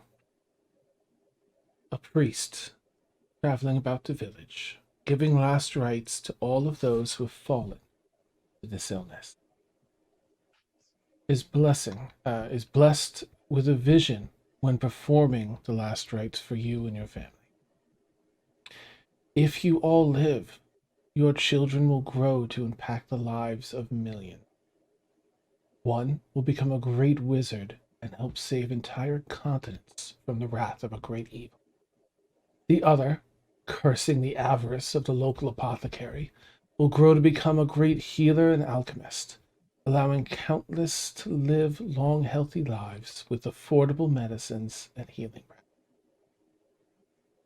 Is it now okay to secretly steal the money from your neighbors in order to save the lives of your children and partner, when the vision shows that your neighbors will die due to the illness without the cure, but your children will lead this future?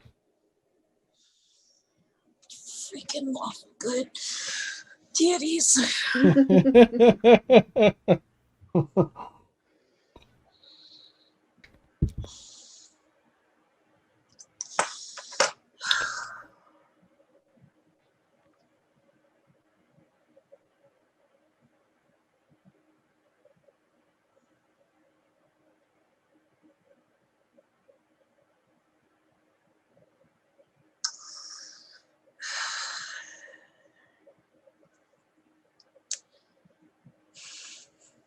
You know what, Helm? These needs of the many for the needs of the few questions are a little bit unfair.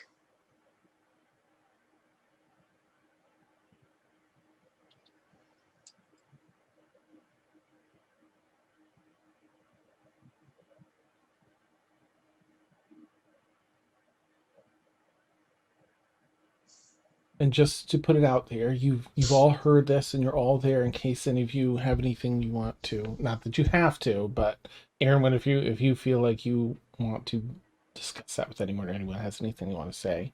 Yeah, no, she's kind of like looking at everybody like, I know the answer he wants, but that's not the answer I want to give.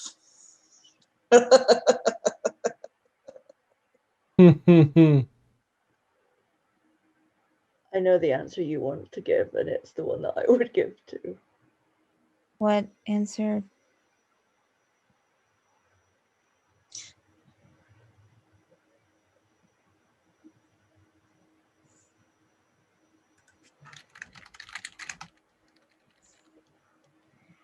The needs of the many over the needs of the few. But the one.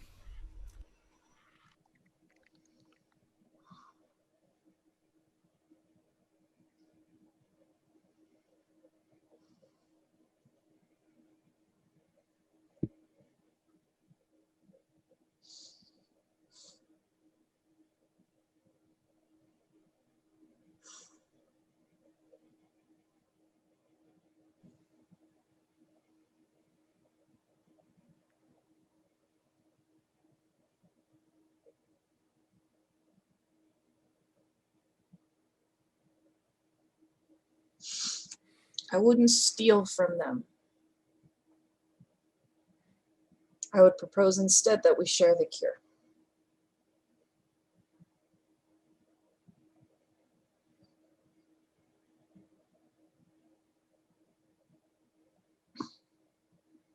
Hmm.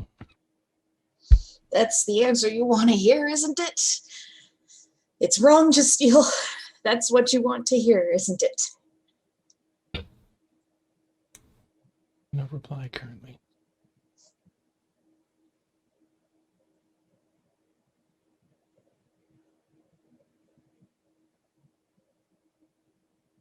Seems to be waiting for like, is that your final answer? Kind of.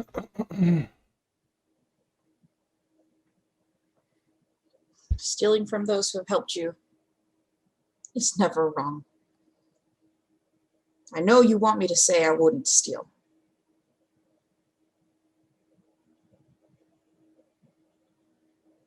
You probably, yeah, I feel like the voice would. Hang on, I'm not done. I'm Okay, not done. okay. No, you want me to say that I wouldn't steal.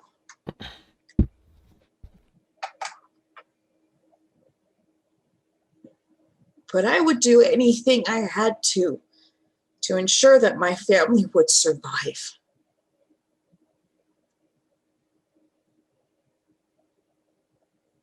The moral high ground is to not steal.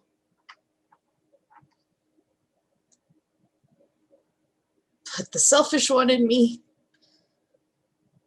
would do it. To make sure that my children live. How's that for an answer?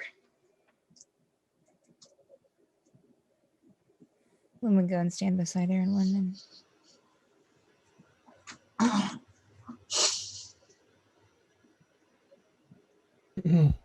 All right. We'll check something with a roll.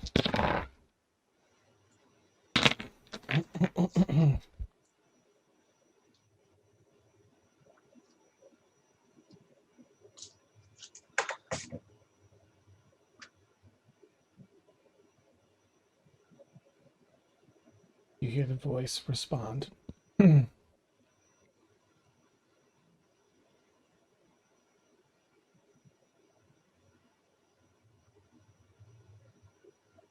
There is often division between good and lawful decisions.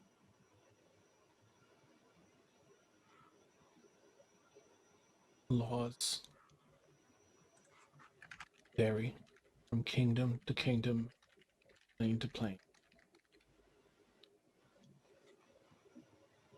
The law of good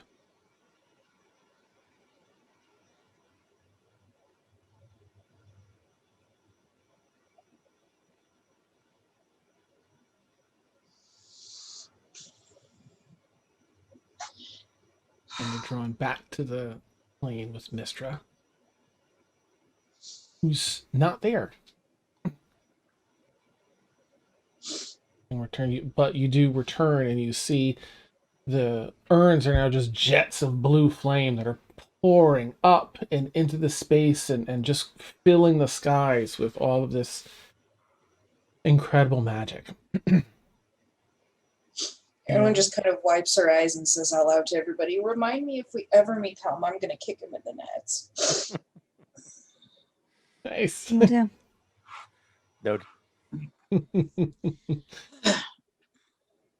The flame just fills the entirety of the skies here over the next minute or two. There isn't heat from the flames, but you get the same sense of danger, the raw magic that is billowing out of these, and keep a bit of distance.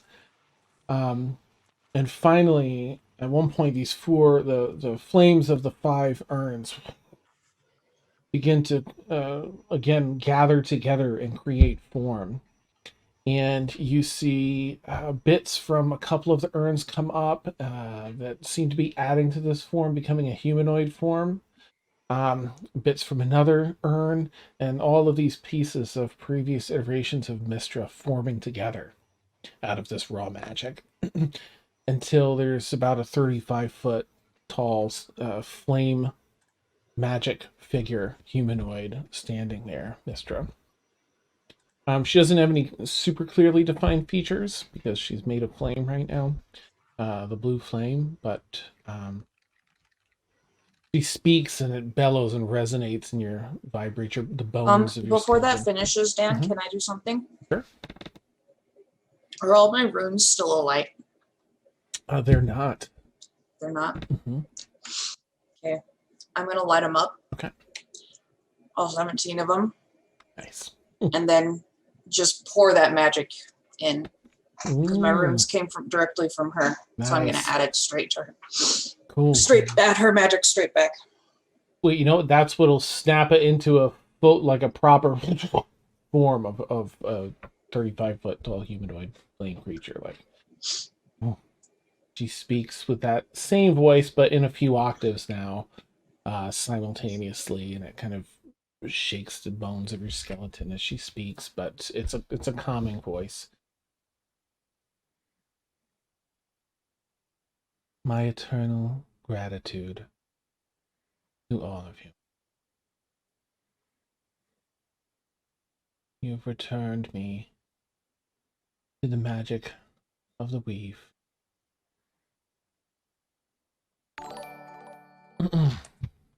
And the form sort of warbles in place. Aeronwen, for safely housing my blue flame and returning it to me, I offer these gifts and thanks. And the flame kind of gestures her hand out, and some of the flame pours off her hand and splashes on the cloudy ground beneath you, in front of you rather, some 5 or 6 feet in front of you. And as it fades away, a small chest is there, open maybe 2 feet wide, some red velvet inside. And inside it, so it's a little off-putting because it's a tooth. And as she does that, and as you look at it, you immediately understand what it is, thanks to Mistra's magic. Oh, thank you for the raid and the cheer. Yay! Yay. This is a tooth of reversal. One of your teeth is magically replaced with this false tooth containing the sands of time. As an action, you can clench your teeth and mentally speak the command word to break the tooth and release the sands of time to their plane. As a byproduct of this action, time as you know it is reversed by 6 seconds. All actions, reactions, hit points, movement, and conditions are returned as they were 1 round prior. Now it's a single tooth. And she carries on. This is for the greatest emergencies. Should something go terribly wrong, use this. It will undo what was done. Also, and the flames, she kind of shrinks down to maybe like 12 feet tall, and and steps off as she does that off of the urns of blue flame and walks before all of you. If you accept, Aeronwen, I name you First Magister. Of my rune children, you show the greatest promise. Should anything happen to me, you will become the next.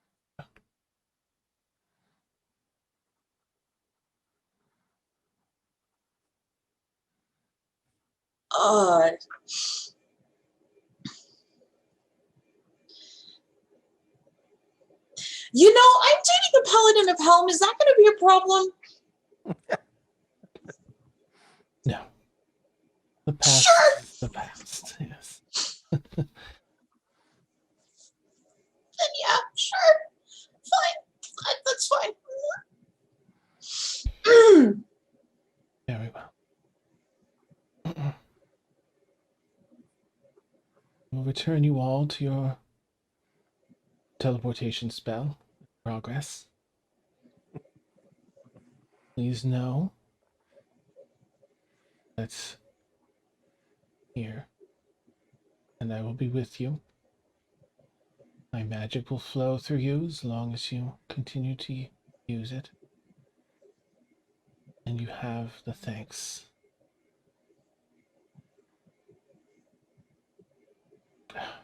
Sorry, she has another title and I can't think of it, but of her thanks. Dan, I'm going to send her a message. Mm-hmm. And I'm going to actually message you that. So. Okay, ooh, nice. On Facebook. Oh, okay. No, I'll do. I'll do it in Zoom. I'm doing it in Zoom. It's Okay. right here. Because you're right here. Nice.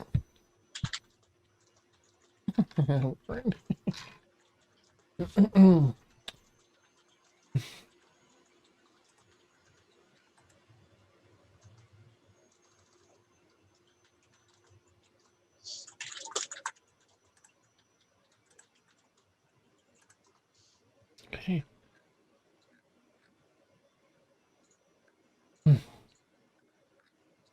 She'll mentally reply in acknowledgement. And for everyone else, time just, sort of progresses over the next seconds as normal. Is this something you're okay with doing here on the stream? Do you want to do this? Yeah, I'm fine with that, yeah. For Aeronwen, as you look around for a moment, while the flames are still dancing and Mystra standing before you, your friends have kind of paused in time.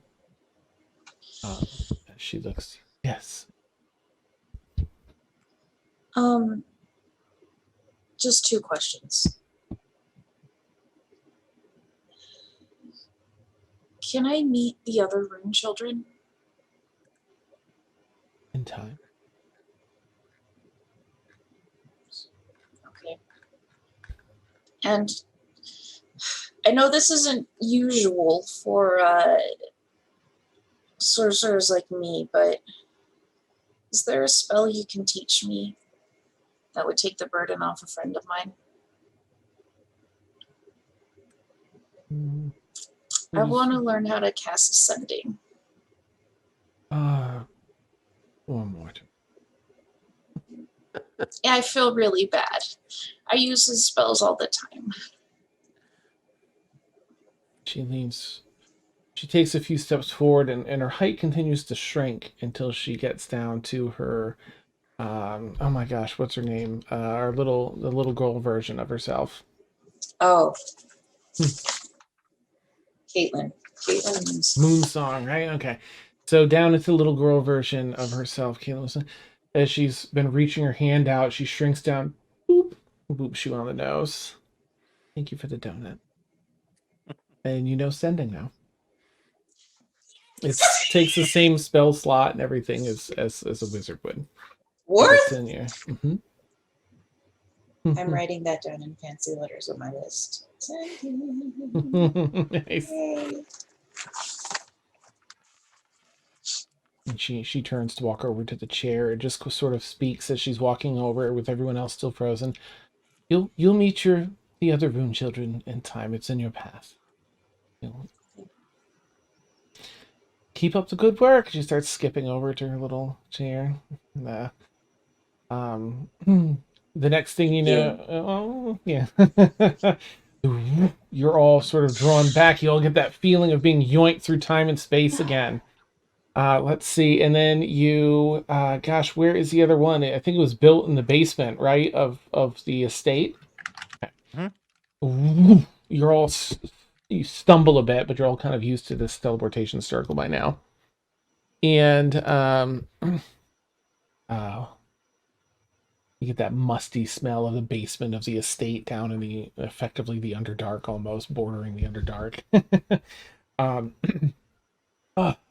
It's dusty, and it's not really like this. Your 3 servants at work here don't typically come down here to dust. It collects it too quickly, so there's some dust that kicks up. But you find yourselves down here. Caelynn, you see a bunch of the materials stacked up for the work with Brewer. They've just been teleporting him here and putting him off to the side, stacking him up nicely, keeping him off the ground. You've all arrived in Khal Daruhl, Caelynn's home estate.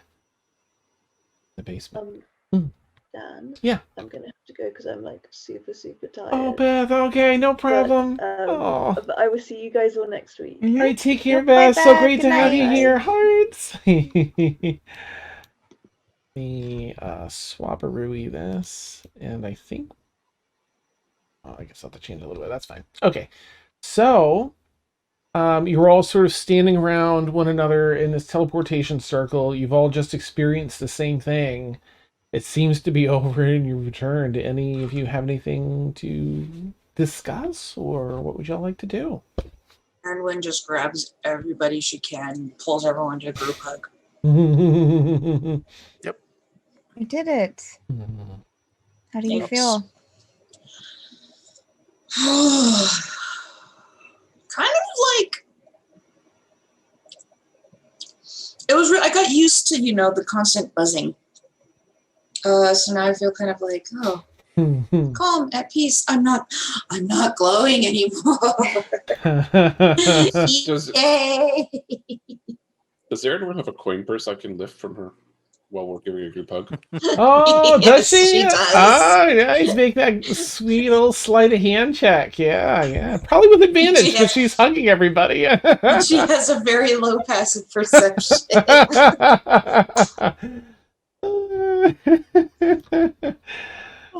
Oh, sweet. All right, let's take a look. Yeah, yep, that's a pretty successful roll. Yeah. Whoop. down the All sleeve. her money in it. Aeronwen's just in this big group hug. Oh.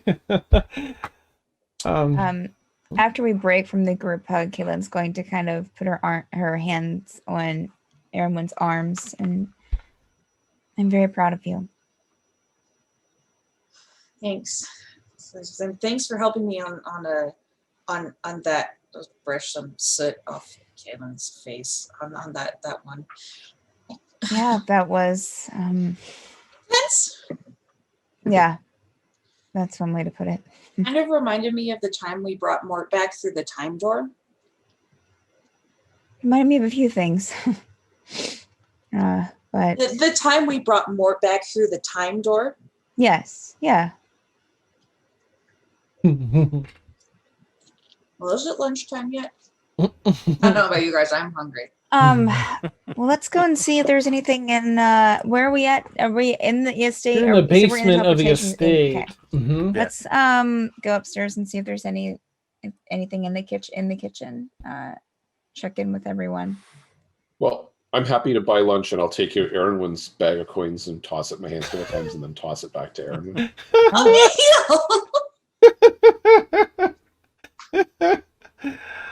Oh, that's amazing. Right. So Caelynn will lead the way upstairs. In fact, And- Jeremiah is going to meet you on the way, just as a heads Okay. up. Mhm. All right. Does he seem okay? Oh, Anything he's different? rushing around. He heard the bamf downstairs, and he's like, "Oh, Okay. Great. Caelynn, Mistress, welcome back. Yes. So I wasn't expecting anyone in the circle, so and it was you and everyone. He kind of looks back up, like maybe he doesn't have the place as tidy as he should for the master of the house returning. Welcome back. Okay. You weren't expecting us, so I completely understand. Jeremiah, it's good to see you. Well, it's good to see you as well. Were you told anything? Were you told anything about what? No specifics, just Okay, that you all right. were indisposed for some time, but you look well. Yeah, I Except, am. Yes. uh, Sure. I think he saw that. Oh, Dan, maybe before. so. Oh, Yeah, that's because what it happened down happened here. there at the house. Yeah. Whee! But completely understandable if everything's not up to par. It's fine. And do It- we have any food in the kitchen, or should we Aye. eat out? Oh, well, we have food, but perhaps not enough for 8. Okay. So, It's all right. It's okay. We'll just but eat I can out. get It's it fine. if you give me an hour. I can run into town and get what we need. Well, maybe we'll just need to supply the house for us staying a few days, Oh. possibly. I will do. Please Okay. make yourself at home. Susan's upstairs, and I'll get Anything happen while I was gone? No. I mean, there were plenty of messages that were sent, just regular correspondence, it seemed. But Okay. no, nothing too grand or kind Okay. of like looking you over and looking everyone over. Totally random question, Dan. Okay. How much time is left on Caelynn's 1 year? Oh, I'm gonna say it's probably she's probably in the last half year of it, maybe less. I'd have to go back and calculate, but I think it's been at least 6 months. Mm-hmm. Was just curious. Thank you. Mm-hmm. Yes, thank you, Dan. Thank you, Warren. Okay. Yeah, we'll go out for some food, and we'll be staying here at least tonight, probably a few nights, maybe. Not really sure. Glad to hear it. I'll let Susan know, and I'll grab the food. Are the other servants doing okay? Susan's doing, she's Susan, right? Mm-hmm. And the lad there does fine work. Needs a bit of direction still, but Sure. you set him on a task, and he'll take care of it. You haven't had any strangers wondering about the property, have you? No, thank goodness. Aside from those that were delivering all these, Yes, couple hectic days, but Yeah. Thank you for taking care of it. And, of course. all right. Well, thank you again, Jeremiah. We'll go out to eat. All right. I'll turn and head back into the upstairs area. All right. Looks like we're heading out to eat. What you got, Rain? Can I do I'm gonna go outside before heading with everybody. Do I see anything particular spirits and or Shattercaw? As you step out, I imagine everyone's kind of heading out to go into town, and it is a little bit of a walk to the effectively the outside of town there. You see that dwarf that walks as Death run there down the path and where he fell down the cliffside. You've investigated him in the past. And let me see if that Shadow Guy is stuck here or not. Let me just do a roll with this. Okay. You did not see that Shadow Guy that was killed outside. However, So do I not see the spirit outside the door? Nope. Because they don't all stay. They don't all linger. So I did a quick roll. It doesn't seem like it. Of course, for Devanya and Caelynn, as the front, you open the front door to head outside. Memory probably flashes by of the last encounter with a Shadow Kai here just outside the door.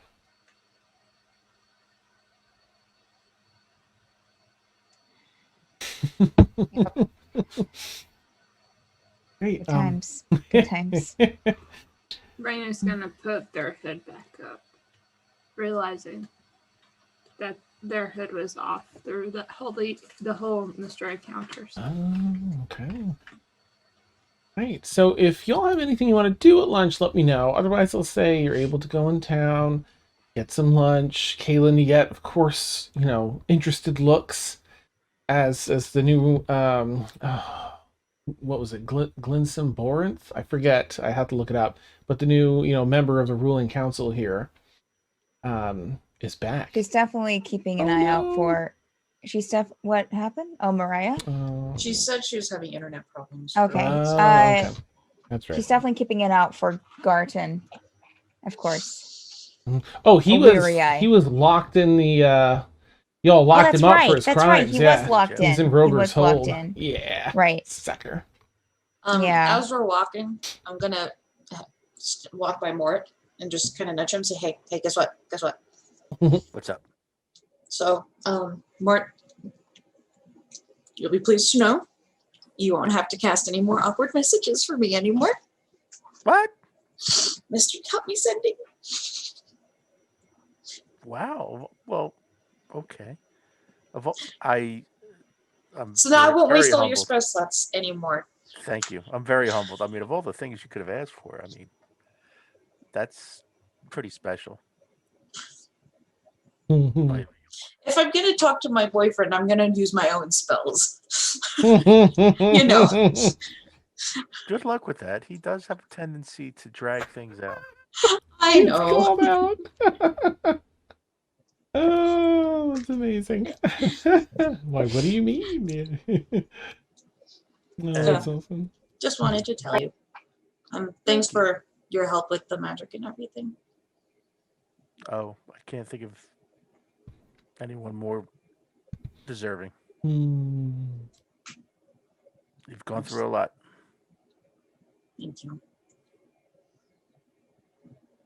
Hmm. And she'll kind of like Let's see what's put her on arm there. in his and Shuffle off. yeah. head to lunch. We'll head to lunch. Nice.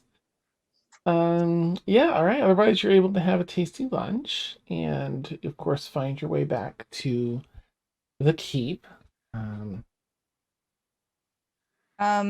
would let them know that she'll probably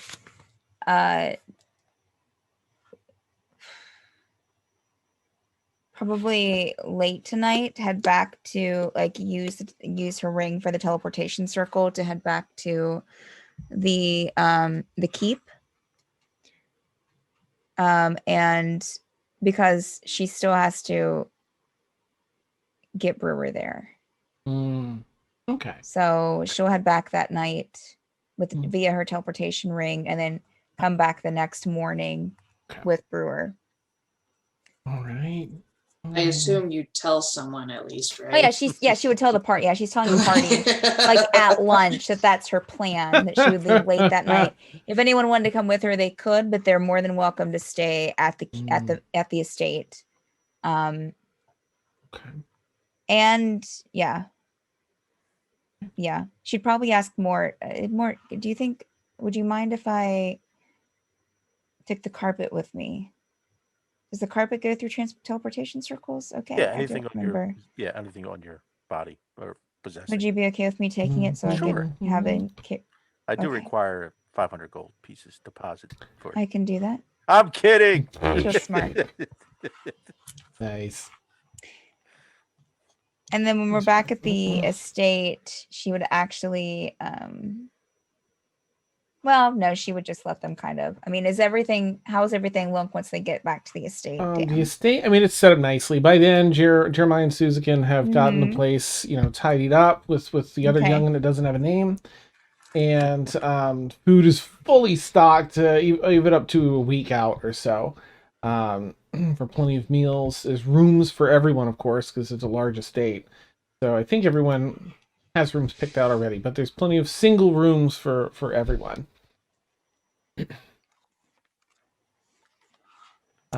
So, go ahead. I'm sorry. Did you have something else, Caelynn?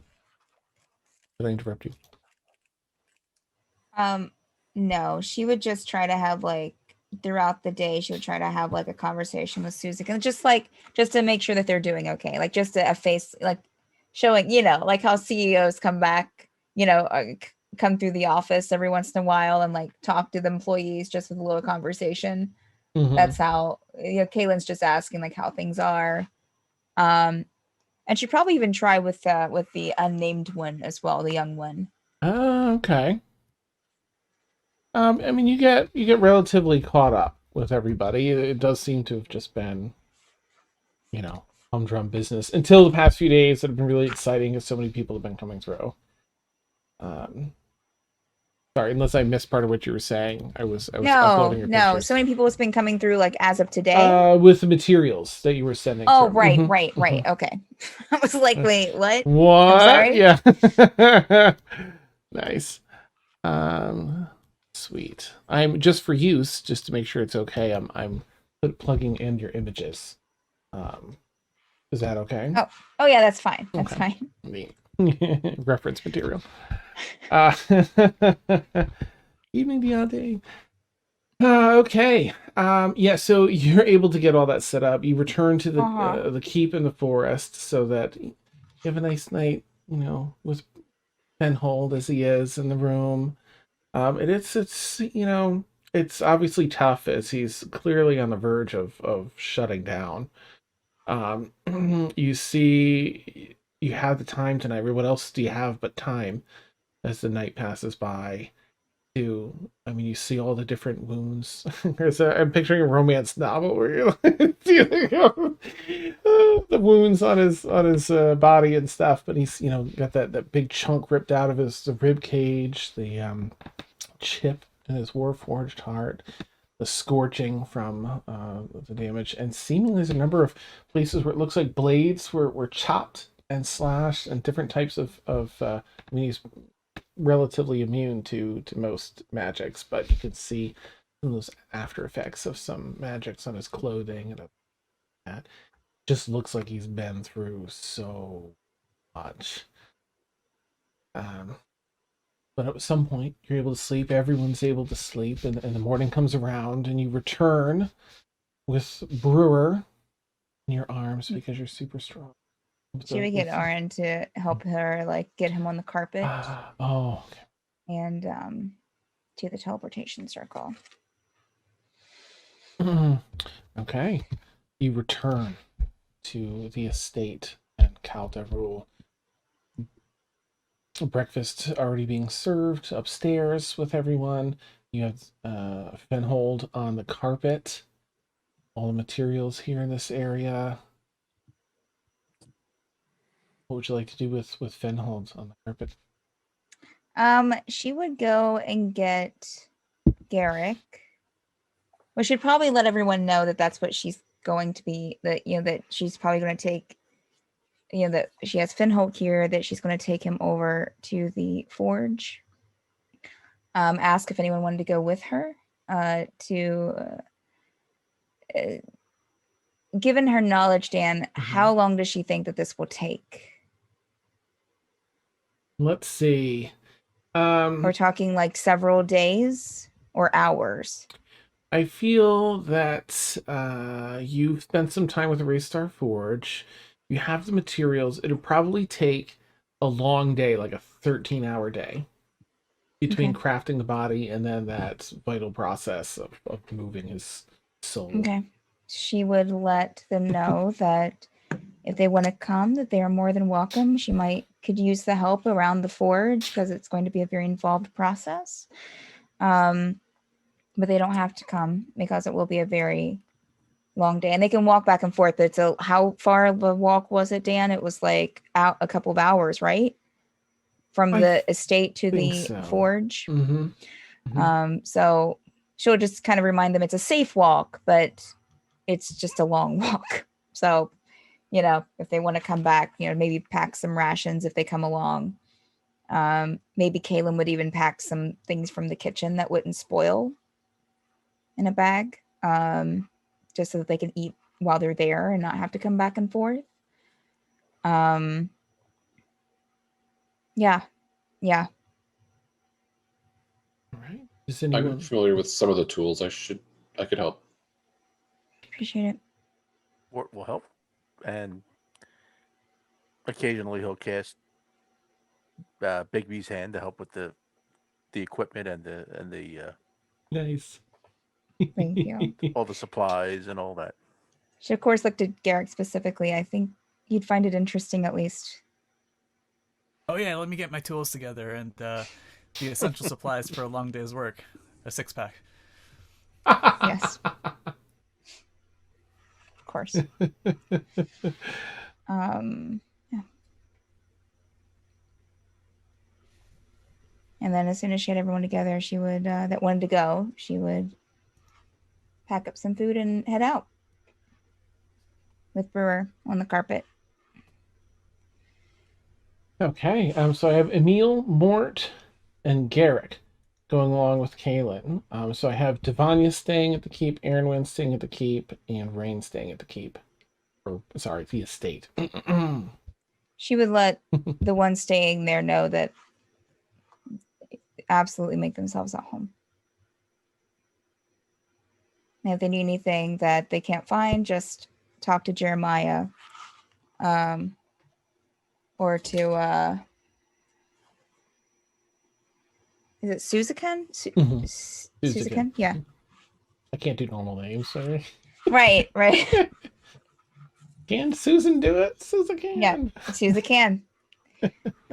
Yeah. All right. So take some time to get, of course, this early morning here to get everything down there, Fenhold, and set up. But you find yourselves, oh gosh, do I have that image in here? We might have it in Fantasy Grounds Unity. Let me take a quick peek here. Oh man.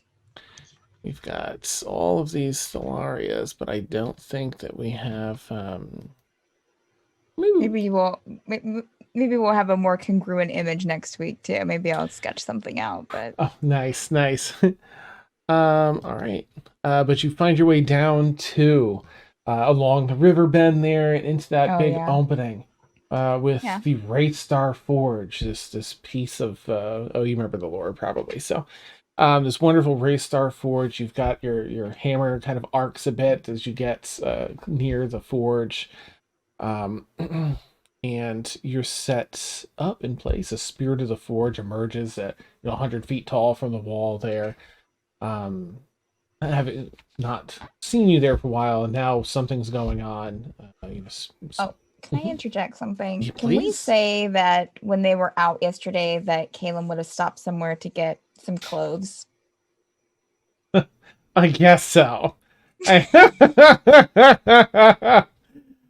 gonna hide her design things. Look at that right away. I don't want to walk around naked. So yeah, she would get some. Well, shit. How about this? How about we say that she borrowed some of Arwen's clothes? Okay, nice. Because I don't think that they would have elf-sized clothes here in the dwarven kingdom. You're right. It'd be extra awkward. Yeah. So yeah. So did they not have a bunch of humans that's that right, they've they like did. bonded and stuff That's like true. that? they did. Mhm. So would they have any like Sure. human? Okay. Yeah. Okay. Some medium-sized. Okay. Absolutely. Yeah. So she'd probably buy some new ones in because I don't think Arwen would have anything extra with him or want to part with it. So that's a good point. So yeah, she would buy just just some normal stuff. But she'd also be sure to buy like a cloak too, like that he had, like a red. How he had that red cloak. That's right. Oh, okay. As a warforged, so she'd be sure to buy something like that with like a high collar or something. Okay. How much would that run me, Dan, for her to pick up? Oh, I guess I mean it's sort of commoner's clothing. So I think maybe 2 silver, 3 silver, 3 silver. I'll say. Okay. Wouldn't be more than that. All right. Cool. Okay. Yeah. Okay. Awesome. Oh, that's so nice. When they get to the inside the forge, Caelynn will kind of look over to Garrick and just kind of like, "Welcome to the Wraithstar." Holy crap! I was muted. Oh no! Oh no! No. I just had to hold that whole while I unmuted myself. Oh. Yeah. Oh, that's awesome. The life Impressive. of Zoom. It's unlike any forge that you've ever seen. It is. Let me see if I can pull up my bit of lore on it here. Unless you remember it, it's Oop, wrong notes. Where are they? Is this all yours, Caelynn? I guess you could say that. I take care of it. I wouldn't. I mean, I guess it belongs. I guess in a way it belongs to me. Yes. Nice.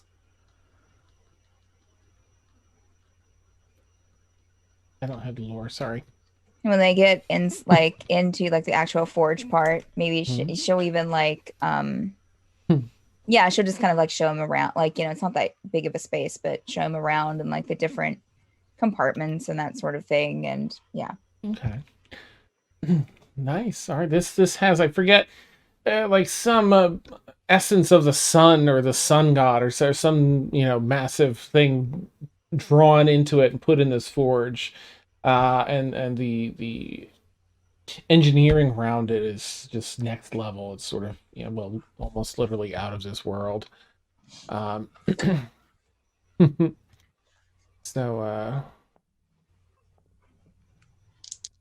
why is it doing that? That's weird. Whatever, my whole computer's working against me, so I'm not going to find the image for it. Anyway, you're there. The Spirit of the Forge, I won't make you role play through it, but it's just, there, gets you set up, and gives you the typical, warnings, the dangers of this, and tries to help you set you up for success as best that they can. Seems like you have the materials you need, the special metal from below Tensor University in Bexley. You've got the remainder of that because you kept that. You've got, all the tools you need. You've got the people here to help. The carpet sets down somewhere nearby on a flat portion of stone, 10, 15 feet away from the actual forge brewer, coming to a rest. And you can all just see how badly damaged Brewer is inside and out, up into the ribcage chip of the heart stone, the soul stone there, gone, missing. And that dim light that you can tell is much, much more dim than you're used to seeing with Brewer. In fact, you don't typically see too much of it, but looking bad. So you begin work, though. All of you, do you all have anything? And please feel free to use your imagination anyway. Well, there isn't actually a method to doing this. So is there anything you all want to do? It's going to require magic spells and spell slots and things to hold Arcana together. It's going to require tools, silversmithing and artificing, all that stuff. So is there anything that you all want to do as you can build this out? First of all, Garrick's going to hand out cotton balls and be like, eyes, ears, and move your beers. Let's get started. Okay. And thus begins the montage. I love it. Oh, nice. Definitely worth a prayer to the god of luck before we get going. Nice. Okay. You know what? Would you mind doing a percentile? I mean, it's RP value anyway, but just to add on to that, I love these percentile dice for deities.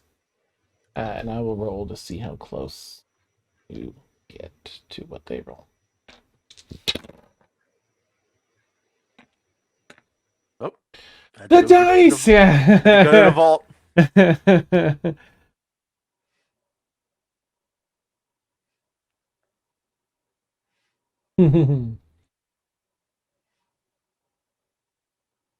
Warren's lining up his roll. Yes.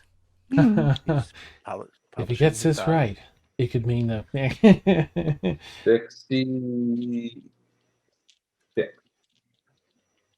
Oh, okay. All right. You feel your prayer has been heard. Very exciting.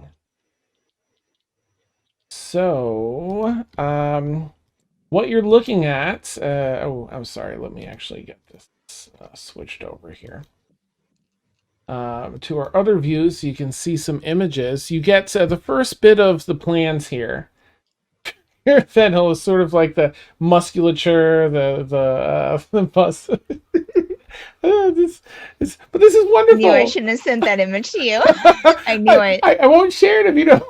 No, it's fine. Okay. It's fine. It's already out there. Is this? Let me remove this other thing. There we go. So we have a rough idea of like, this is important. Yeah. This, I mean, it's silly, right? But it's important. You need to know like musculature, what they're going to look like. They have a lot of different builds out there. Mm-hmm. And this your brother isn't here. Caelynn has brought all of her sketches and drawings and has just like before working would have like put them up like on the wall as best as possible.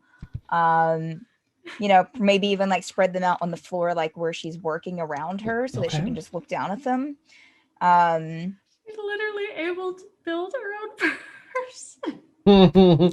Effectively, Brewer did work on Fenhold did work on these with her just to release Yes, some of the correct. shade on poor Caelynn. Correct. It's not just They did design it Caelynn together.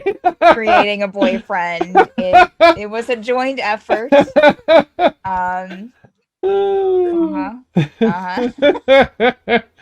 Mort's going to be like unpacking boxes, getting papers together, categorizing. Okay, this goes over here, that goes over here.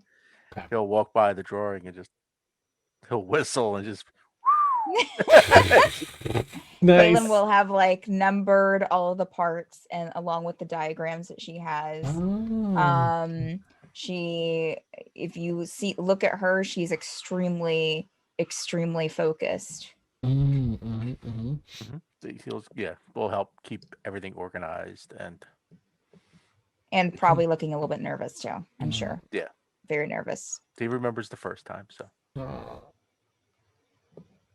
yeah, this is of course these are all required because while this looks like a lovely finished product, there's all sorts of bits and pieces that are going into actually crafting this mostly mechanical in nature creature as a synthetic humanoid, right?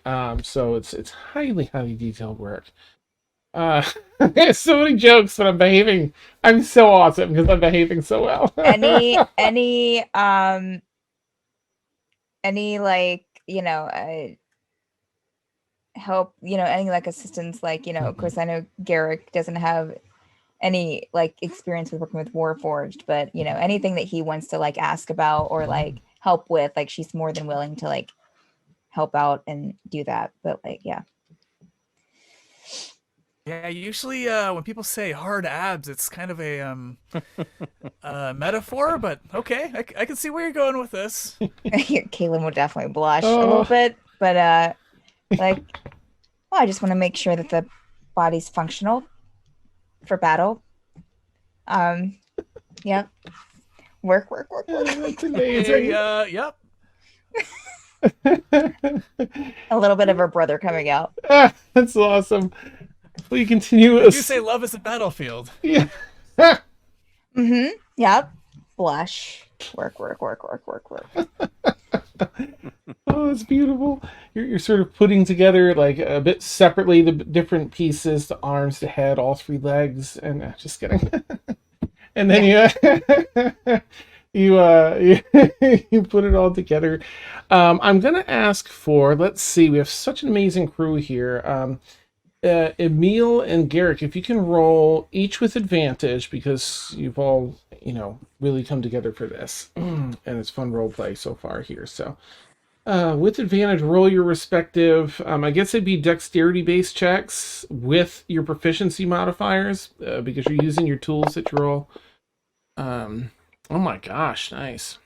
You'd probably hear her like talking to Fenhold every like little bit while she's working as well. Okay. He has not like slipped back into consciousness since like 3 a.m.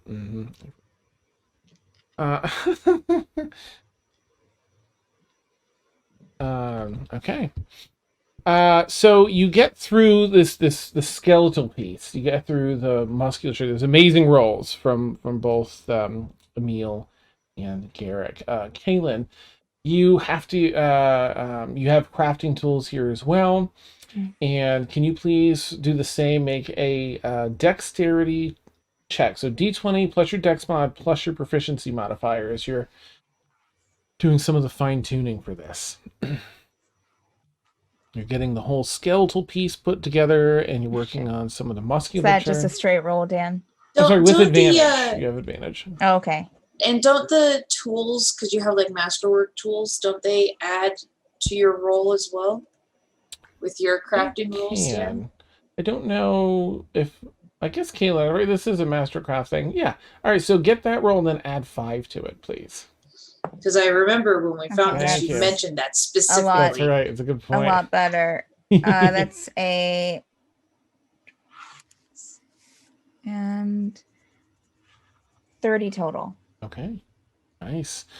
Thanks to all, the brilliant minds you have around you working together, building this out, and the devotion you all have to Fenhold.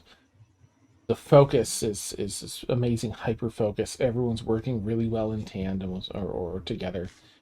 And you have the skeleton built out, the musculature built out, and this epidermis beginning. But now there are other parts that you have to fetch some more detailed work. I didn't send you a picture. I didn't send you a picture of a penis, Stan. So let's get down to the details.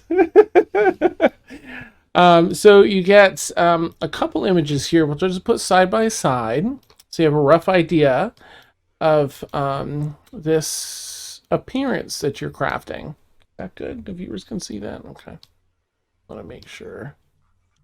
There we are. And with this, there's so many different materials that you've gathered for this. Things to allow for the hair, for hair growth, for really hyper detailed. This piece here is requiring a lot of intricate magics as well. So there's crafting and magics combined here. So Emil, if you wouldn't mind doing another check like the one before, as you're continuing some of this manual crafting. And Caelynn, if you wouldn't mind doing that same check. But Mort, if you can do an Arcana check, mind you, this is at advantage still for everyone. Okay. And Mort Arcana, if you would. What check am I doing, Dan? Is it the Dex. artificing the Dex? Right. Okay. Yeah. Mm-hmm. For Caelynn, that's a 31. Oh. 30-20. Okay.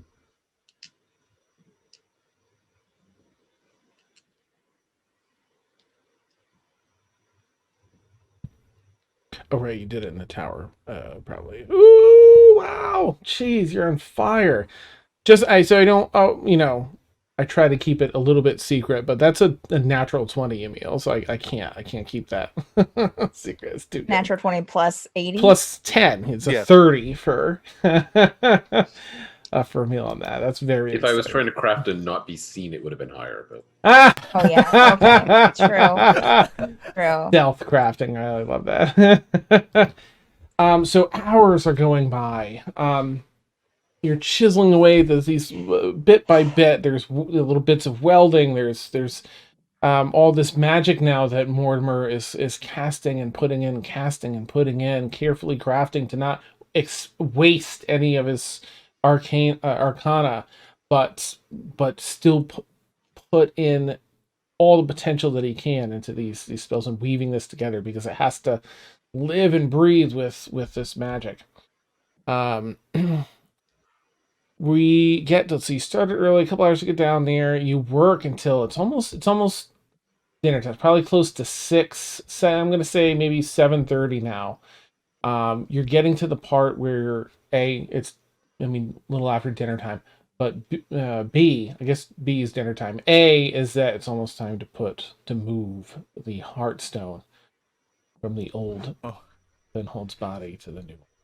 Do you all want to pause and break or anything like that? Yeah, Caelynn would pause and be like, and just let them know what part we're moving on to next. And I think we should take a break and eat something.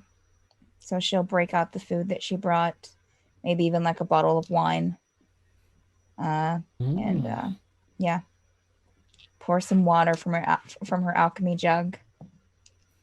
Okay. His jawline can cut stone, it's so sharp. But I guess you're a dwarf after all.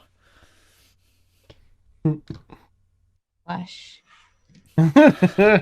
Continue eat something. Nice. Emil's eating and quietly dicing in the corner.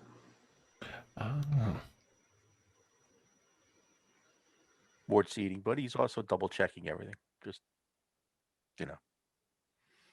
Thank you, everyone, for helping out. It means a lot. I couldn't have done it on my own. Well, I could. Well, it would have taken forever at least, even if I could have. So you really helped out. I appreciate it. couldn't turn down a project like this. What do you think of the forge? Oh my goodness. I couldn't even imagine how the amount of heat that's generated in there and keeping that contained. It's just amazing.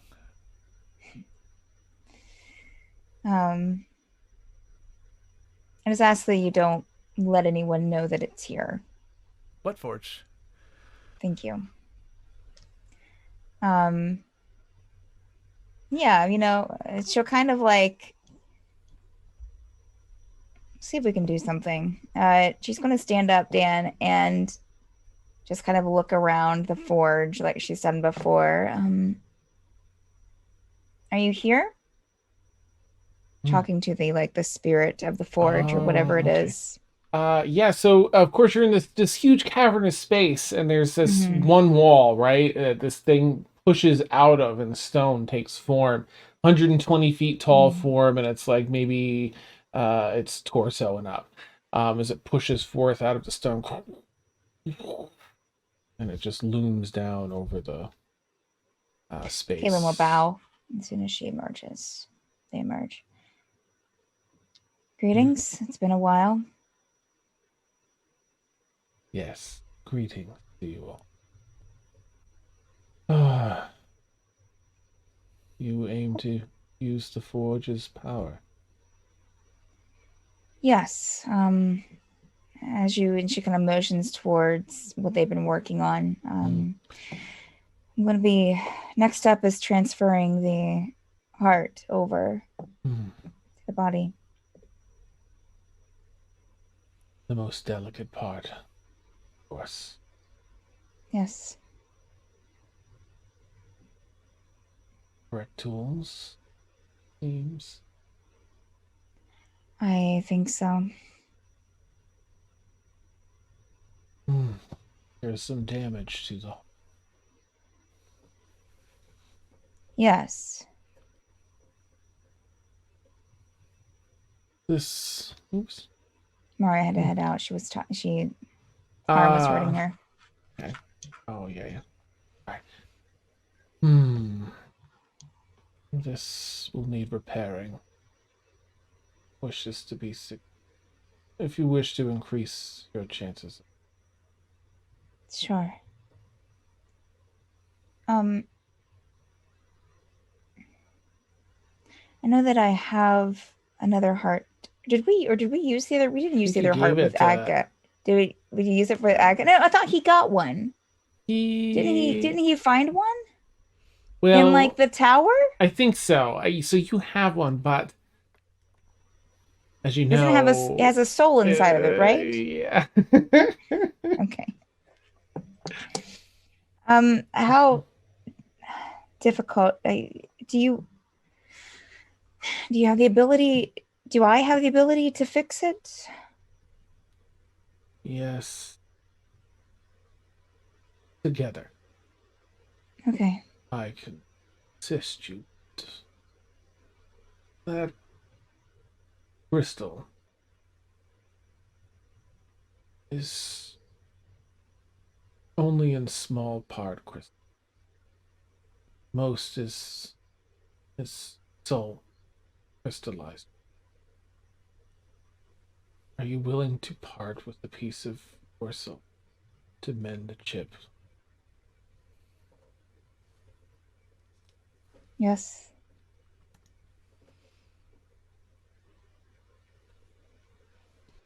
Then it can be done. Okay.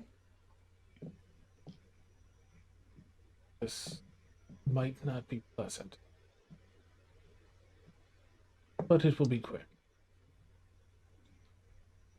As long as it's quicker than 3 months, I'll be fine. Looks a little confused.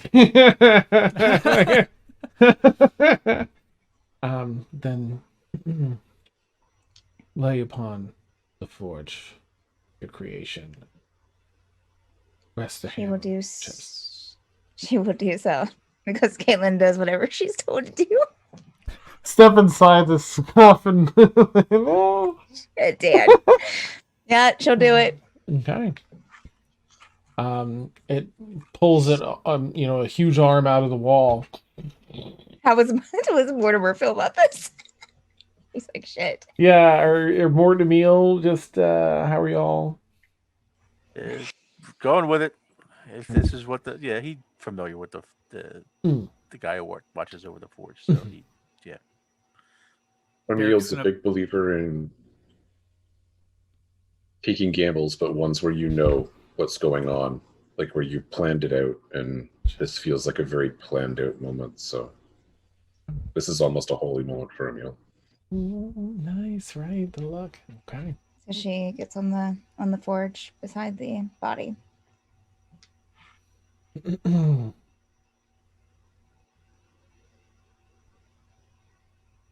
Right. Let's see. So while the spirit of the forge isn't like breaking down the risks like a doctor may, side effects and risks, you know that you're playing with your soul, and there's it's a little bit risky. Yeah. So you lay down, you rest your hammer over your chest, and it draws this huge, stony, rocky arm out and lowers down its hand, and with its forefinger touches the hammer, and you feel a little bit of pressure as it pushes down on you. And I'm gonna ask for a percentile roll, please. Okay. And I'm actually gonna have you roll it twice. Her mod is all about that luck, and you're feeling a little lucky this endeavor. All right. Well, that was the first one was a 22. Okay. The other one is a 60. Oh, nice. I'll tell you about the rolls after, because that was kind of funny. Okay. Oh, you feel the pressure, but what starts as just kind of pressure on your chest becomes this deep pressure within, like something's being condensed inside of you. Your very soul being condensed. And you feel the pressure and pressure and pressure, and then you feel a little pink as some of it cracks and feels like it breaks free. And the pressure is released as the finger rises, and there's a little crystallized chip on the forefingers as the spirit of the forge, raises his hand back up. And he moves his hand over towards Fenhold on the ground with that chest cavity exposed. And the crystal drops in a controlled way, like a levitate spell almost, down, and lands in that chip space and shifts form a little bit to seal up and fill that space that was chipped. The purplish hue to Fenhold's crystal heart grows a little bit in intensity as it lights back up a little more, and it actually shifts it slightly more to a blue from purple, still in the purple spectrum, but a little closer to blue.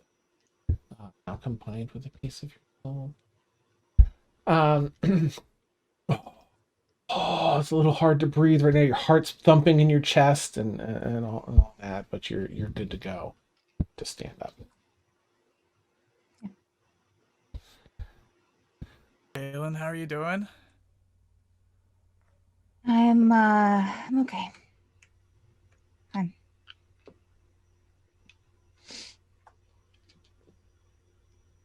Thank you. She'll turn to the spirit, the guardian.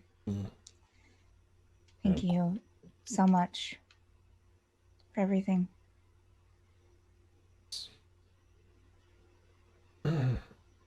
With all my will and strength, the flames of the forge wanted it.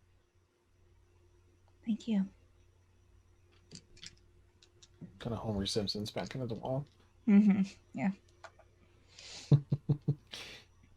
She'll go back over the group, and and look at Garrick. That was the spirit of the forge.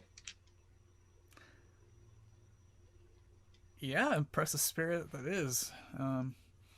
Whatever he did, it made brewers heartstone kind of change color. You know, if it was steel, I'd say it was being tempered, but It's being tempered with our love.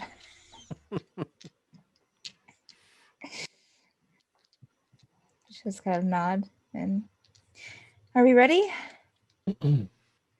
Whatever you need. The last step? Right, the last step, right, Dan? Or no? Or the This most is important step? effectively the final step. Everything's Okay. ready. It's going to be a matter of like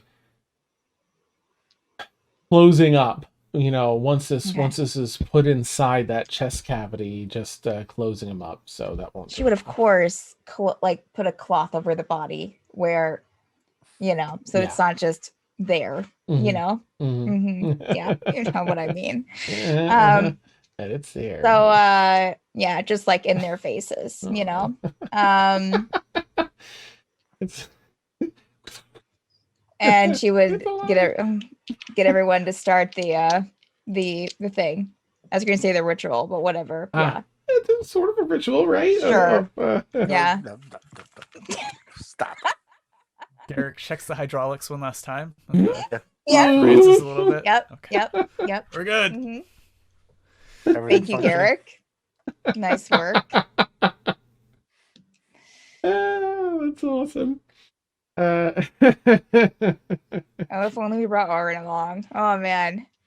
Mort was going to say that. I can do that though. I can switch between Caelynn Oh no kidding. resurrecting some and Aaron's wisecracks. Beautiful. All right. So yeah, you all prepare. The last piece is you move Fenhold's older body, you know, just next to or much closer to the actual forge itself. And the forge burns bright and hot. And thankfully, there's a lot of protection, so you don't feel it the way you normally would. This wraith star burning inside, but you can see through some of the gating and metalwork around it. This intense heat, as the spirit of the forge is doing as it said it would. The heartstone, of course, needs to be carried very carefully. One person needs to be with Fenhold's new body, ready to take and hook up.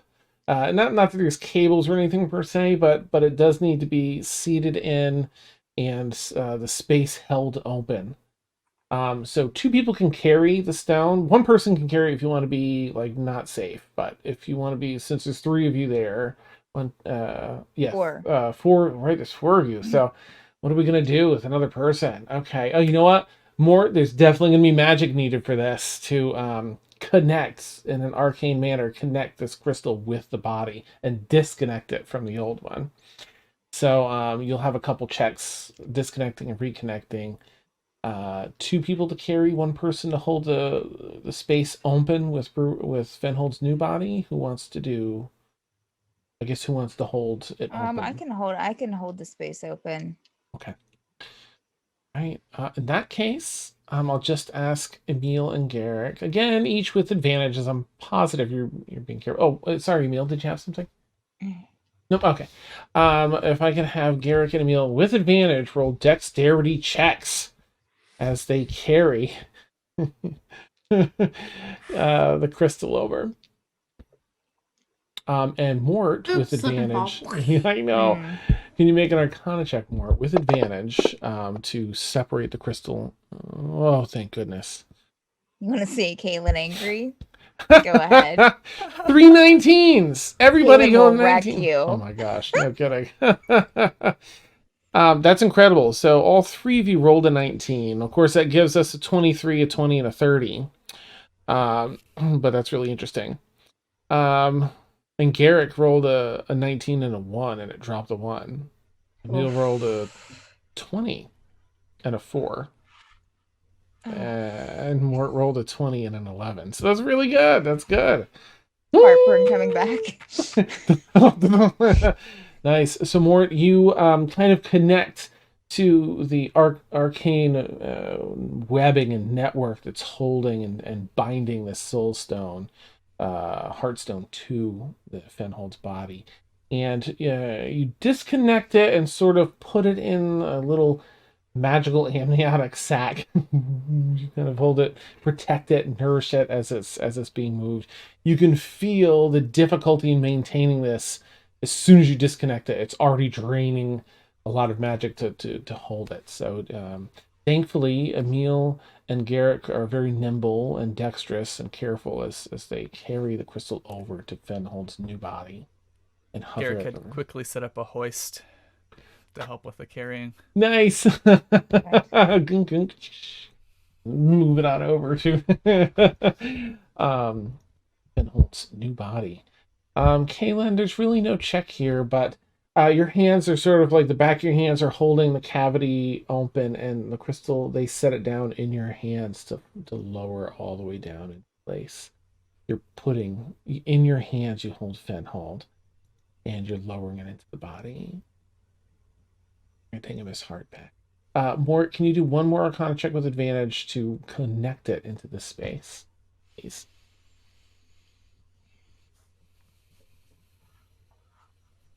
A 26 in total. Good. Oh. All right. So, Caelynn,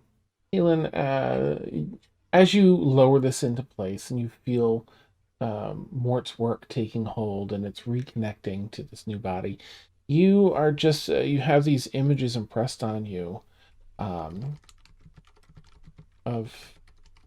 you and Fenhold together, sort of from Fenhold's point of view. Back a very long time ago in a cargo bay of a ship, the two of you sat and had a very real talk.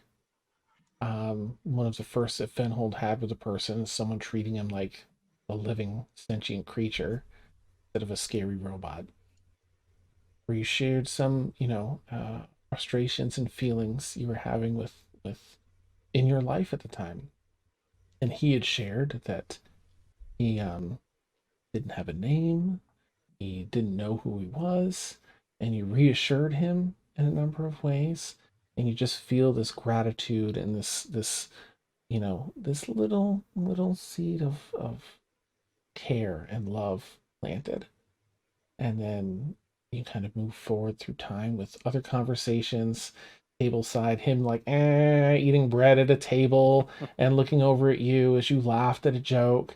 And you just see these moments kind of unfold from his point of view. This him just falling in love with you over time, and him, other moments where you're all traveling together, and he kind of, in his robotic ways, longingly looking at you, unsure about if you would feel the same, if you could see him in such a way, and even processing his own feelings. Like, is this, what are these feelings?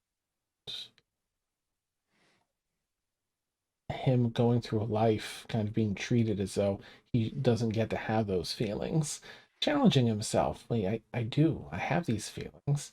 And that's, overcoming to the moment when you first confessed feelings to one another, and the absolute this boundless love springs forth from his point of view as reflects on that moment, and everything just feels so happy and validated. I mean, just so thankful that you feel the same way he feels, and that just every other thought and worry and concern in the world melts away. And you feel the spells connect. You have to let go in order for it to quickly be sealed up before he rouses. But draw your hands out, and of course Garrick and Emil know just what to do. Mort, you're holding the magic in as it's connecting, and they seal up mechanically the everything they need to, and you seal that last seam with magic. And as you all step back, well, there's a blanket, a cloth and stuff over him, clothes at the ready. You've put together an incredibly realistic, like a perfect synthetic elf. High elf? Does it Was there anything? Sure. Okay. Perfectly synthetic. I think she was raised around wood elves, so Wood elves. Okay. So perfectly synthetic wood elf. And eyes closed, motionless, still. And you wait.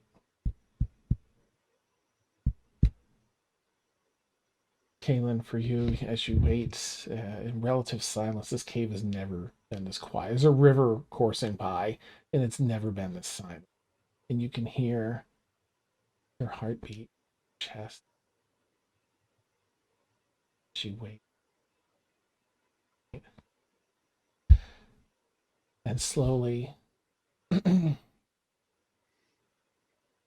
chest begins to rise and fall, softly and slowly.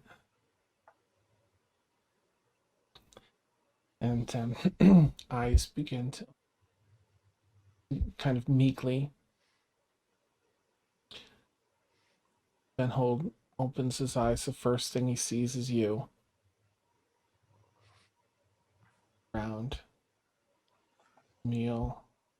Garrick. Mort. Emil's leaving the room. Bye. Oh, nice. He lets out a happy sigh. Oh gosh, is there any? Is there any programming for how he speaks? Any sort of? I mean, not that I can do accents, but anything in particular? I don't even know how to even describe how to do Nice. Oh. Am I alive? It's up to you. It's up to you. Am I alive? Not Jascera. Yes. Kiss me and I'll believe it. Well, yeah. I mean, sure, yeah. She would go over and kiss him. Yes. And he'll lift arms up meekly, but try and hold you close and squeeze you with what energy he has. Oh, and then go and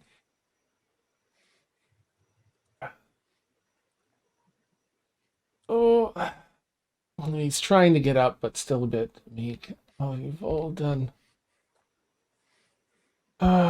such.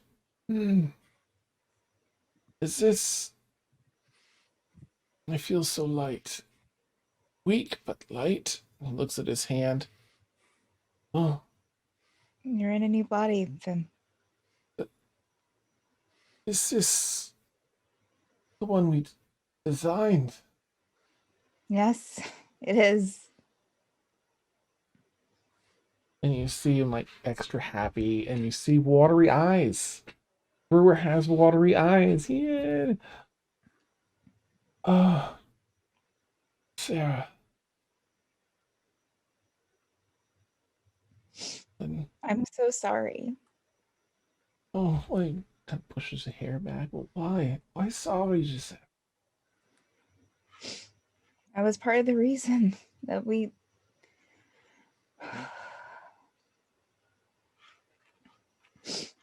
No. You were there the entire time, Fenhold. I wouldn't have made it without you there. Tear kind of rolling down his cheek. There, I was so relieved to find you. I felt so incredibly helpless. I'm sorry. I'm sorry. You don't have anything to be sorry for.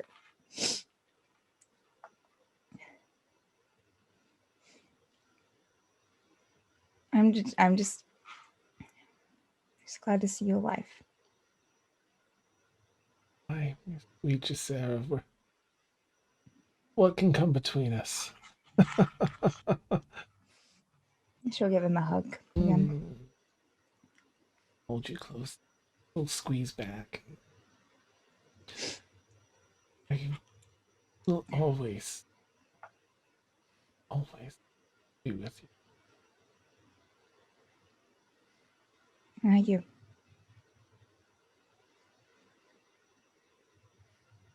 He goes in for a long kissy. Mm-hmm. I think that's where we'll Okay. end our All session right. tonight.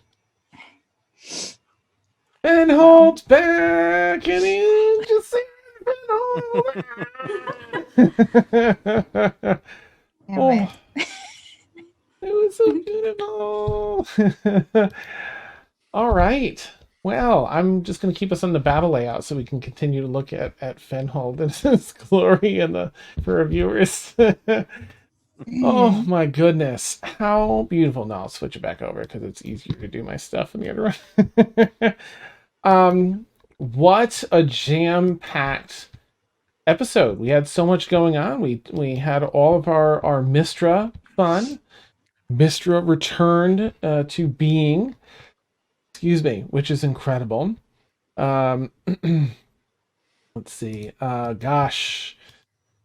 We even had Aeronwen named as the next the first Magister. Yeah, kind of totally forgot about that. Yeah.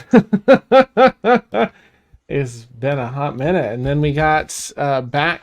Brewer's back. That's way more important. But Fenhold's back. It was successful. Emil, Mort, Garrick coming in clutch. Those rolls just made everything happen. And Caelynn, and oh my gosh, of course, there's so much more to unpack with Jascera and Fenhold, but they're back. He's in a body where he can feel and be himself. You see him so emotive and so, in tune with his true self here in this body. And you're all a part of that, everyone. So, so excited. All right. So let me pull up some of our goodies here. First player is a super hand for all of you tonight. Just killer role play. Absolutely amazing. I love it. And then for anyone that's new, I'm going to jump into our schedule. As you can see, we have a ton of D&D content on the channel, mostly in this 10 p.m. to 1 a.m. time slot, and as well as a 6 to 9 p.m. Eastern time slot Saturdays. Every Tuesday, 2 to 4 in the afternoon Eastern time, you can catch Dungeon Craft with Steph and Vic, where they paint minis and tiles and do all sorts of work like that for their campaigns. All sorts. Yeah, all sorts of, there's many levels to this show, and it's amazing. It really is. It's a great watch.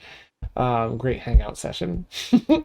And then every Friday, noon to 3, you can catch Mad Art with Steph. So if you have any, any particular moments of interest from campaigns, I strongly consider joining our Discord because it's super supportive and amazing. And also you can put in requests for fan art from across the different campaigns, and Steph will put it into a vote and then draw it all out on Mad Art with Steph. And then we have a show on hiatus, but hopefully coming back soonish. Every Sunday, 2 to 5 Eastern, is Madbird Plays with Board Games. Again, on hiatus, but it's a really fun show that Vic hosts, and it's different members from the community each week with different tabletop games. It's a blast. We recently started a Patreon, so if you're considering supporting us in a monetary fashion, we'd love to direct you over to Patreon because we can give you a little more back there than on Twitch. You still get your subscriber die there like you would on Twitch, but we, again, get to give you a little more, and a little more goes to us. We also have a boatload of different tiers here, which you can support us. We just had our movie night. Was that last night? What day are we on? No, 2 nights ago, Dan. Okay, this is Friday. It was on days, Wednesday. And I have no idea anymore. It's always a blast. Always a ton of fun. Yeah. We're going to go ahead and raid some of our new friends over at Dork Tales. So thank you again, players, amazing, and thank you, viewers, for hanging out with us and being fantastic, and supporting us just by being here and watching us. You've been watching Stormfall. We stream this every Friday night, 10 p.m. to 1 a.m. Eastern. Catch us next week when we find out more about Caelynn, Jascera, and Fenhold, and maybe some other leads on, it's almost time for Yuthaz to come back at the end of his role here. All right, we'll catch you all later. Please give a caw Mapper raid when we head into Dork Tales. And woo! Take care, everyone. Have a great night. Bye. Bye. Bye.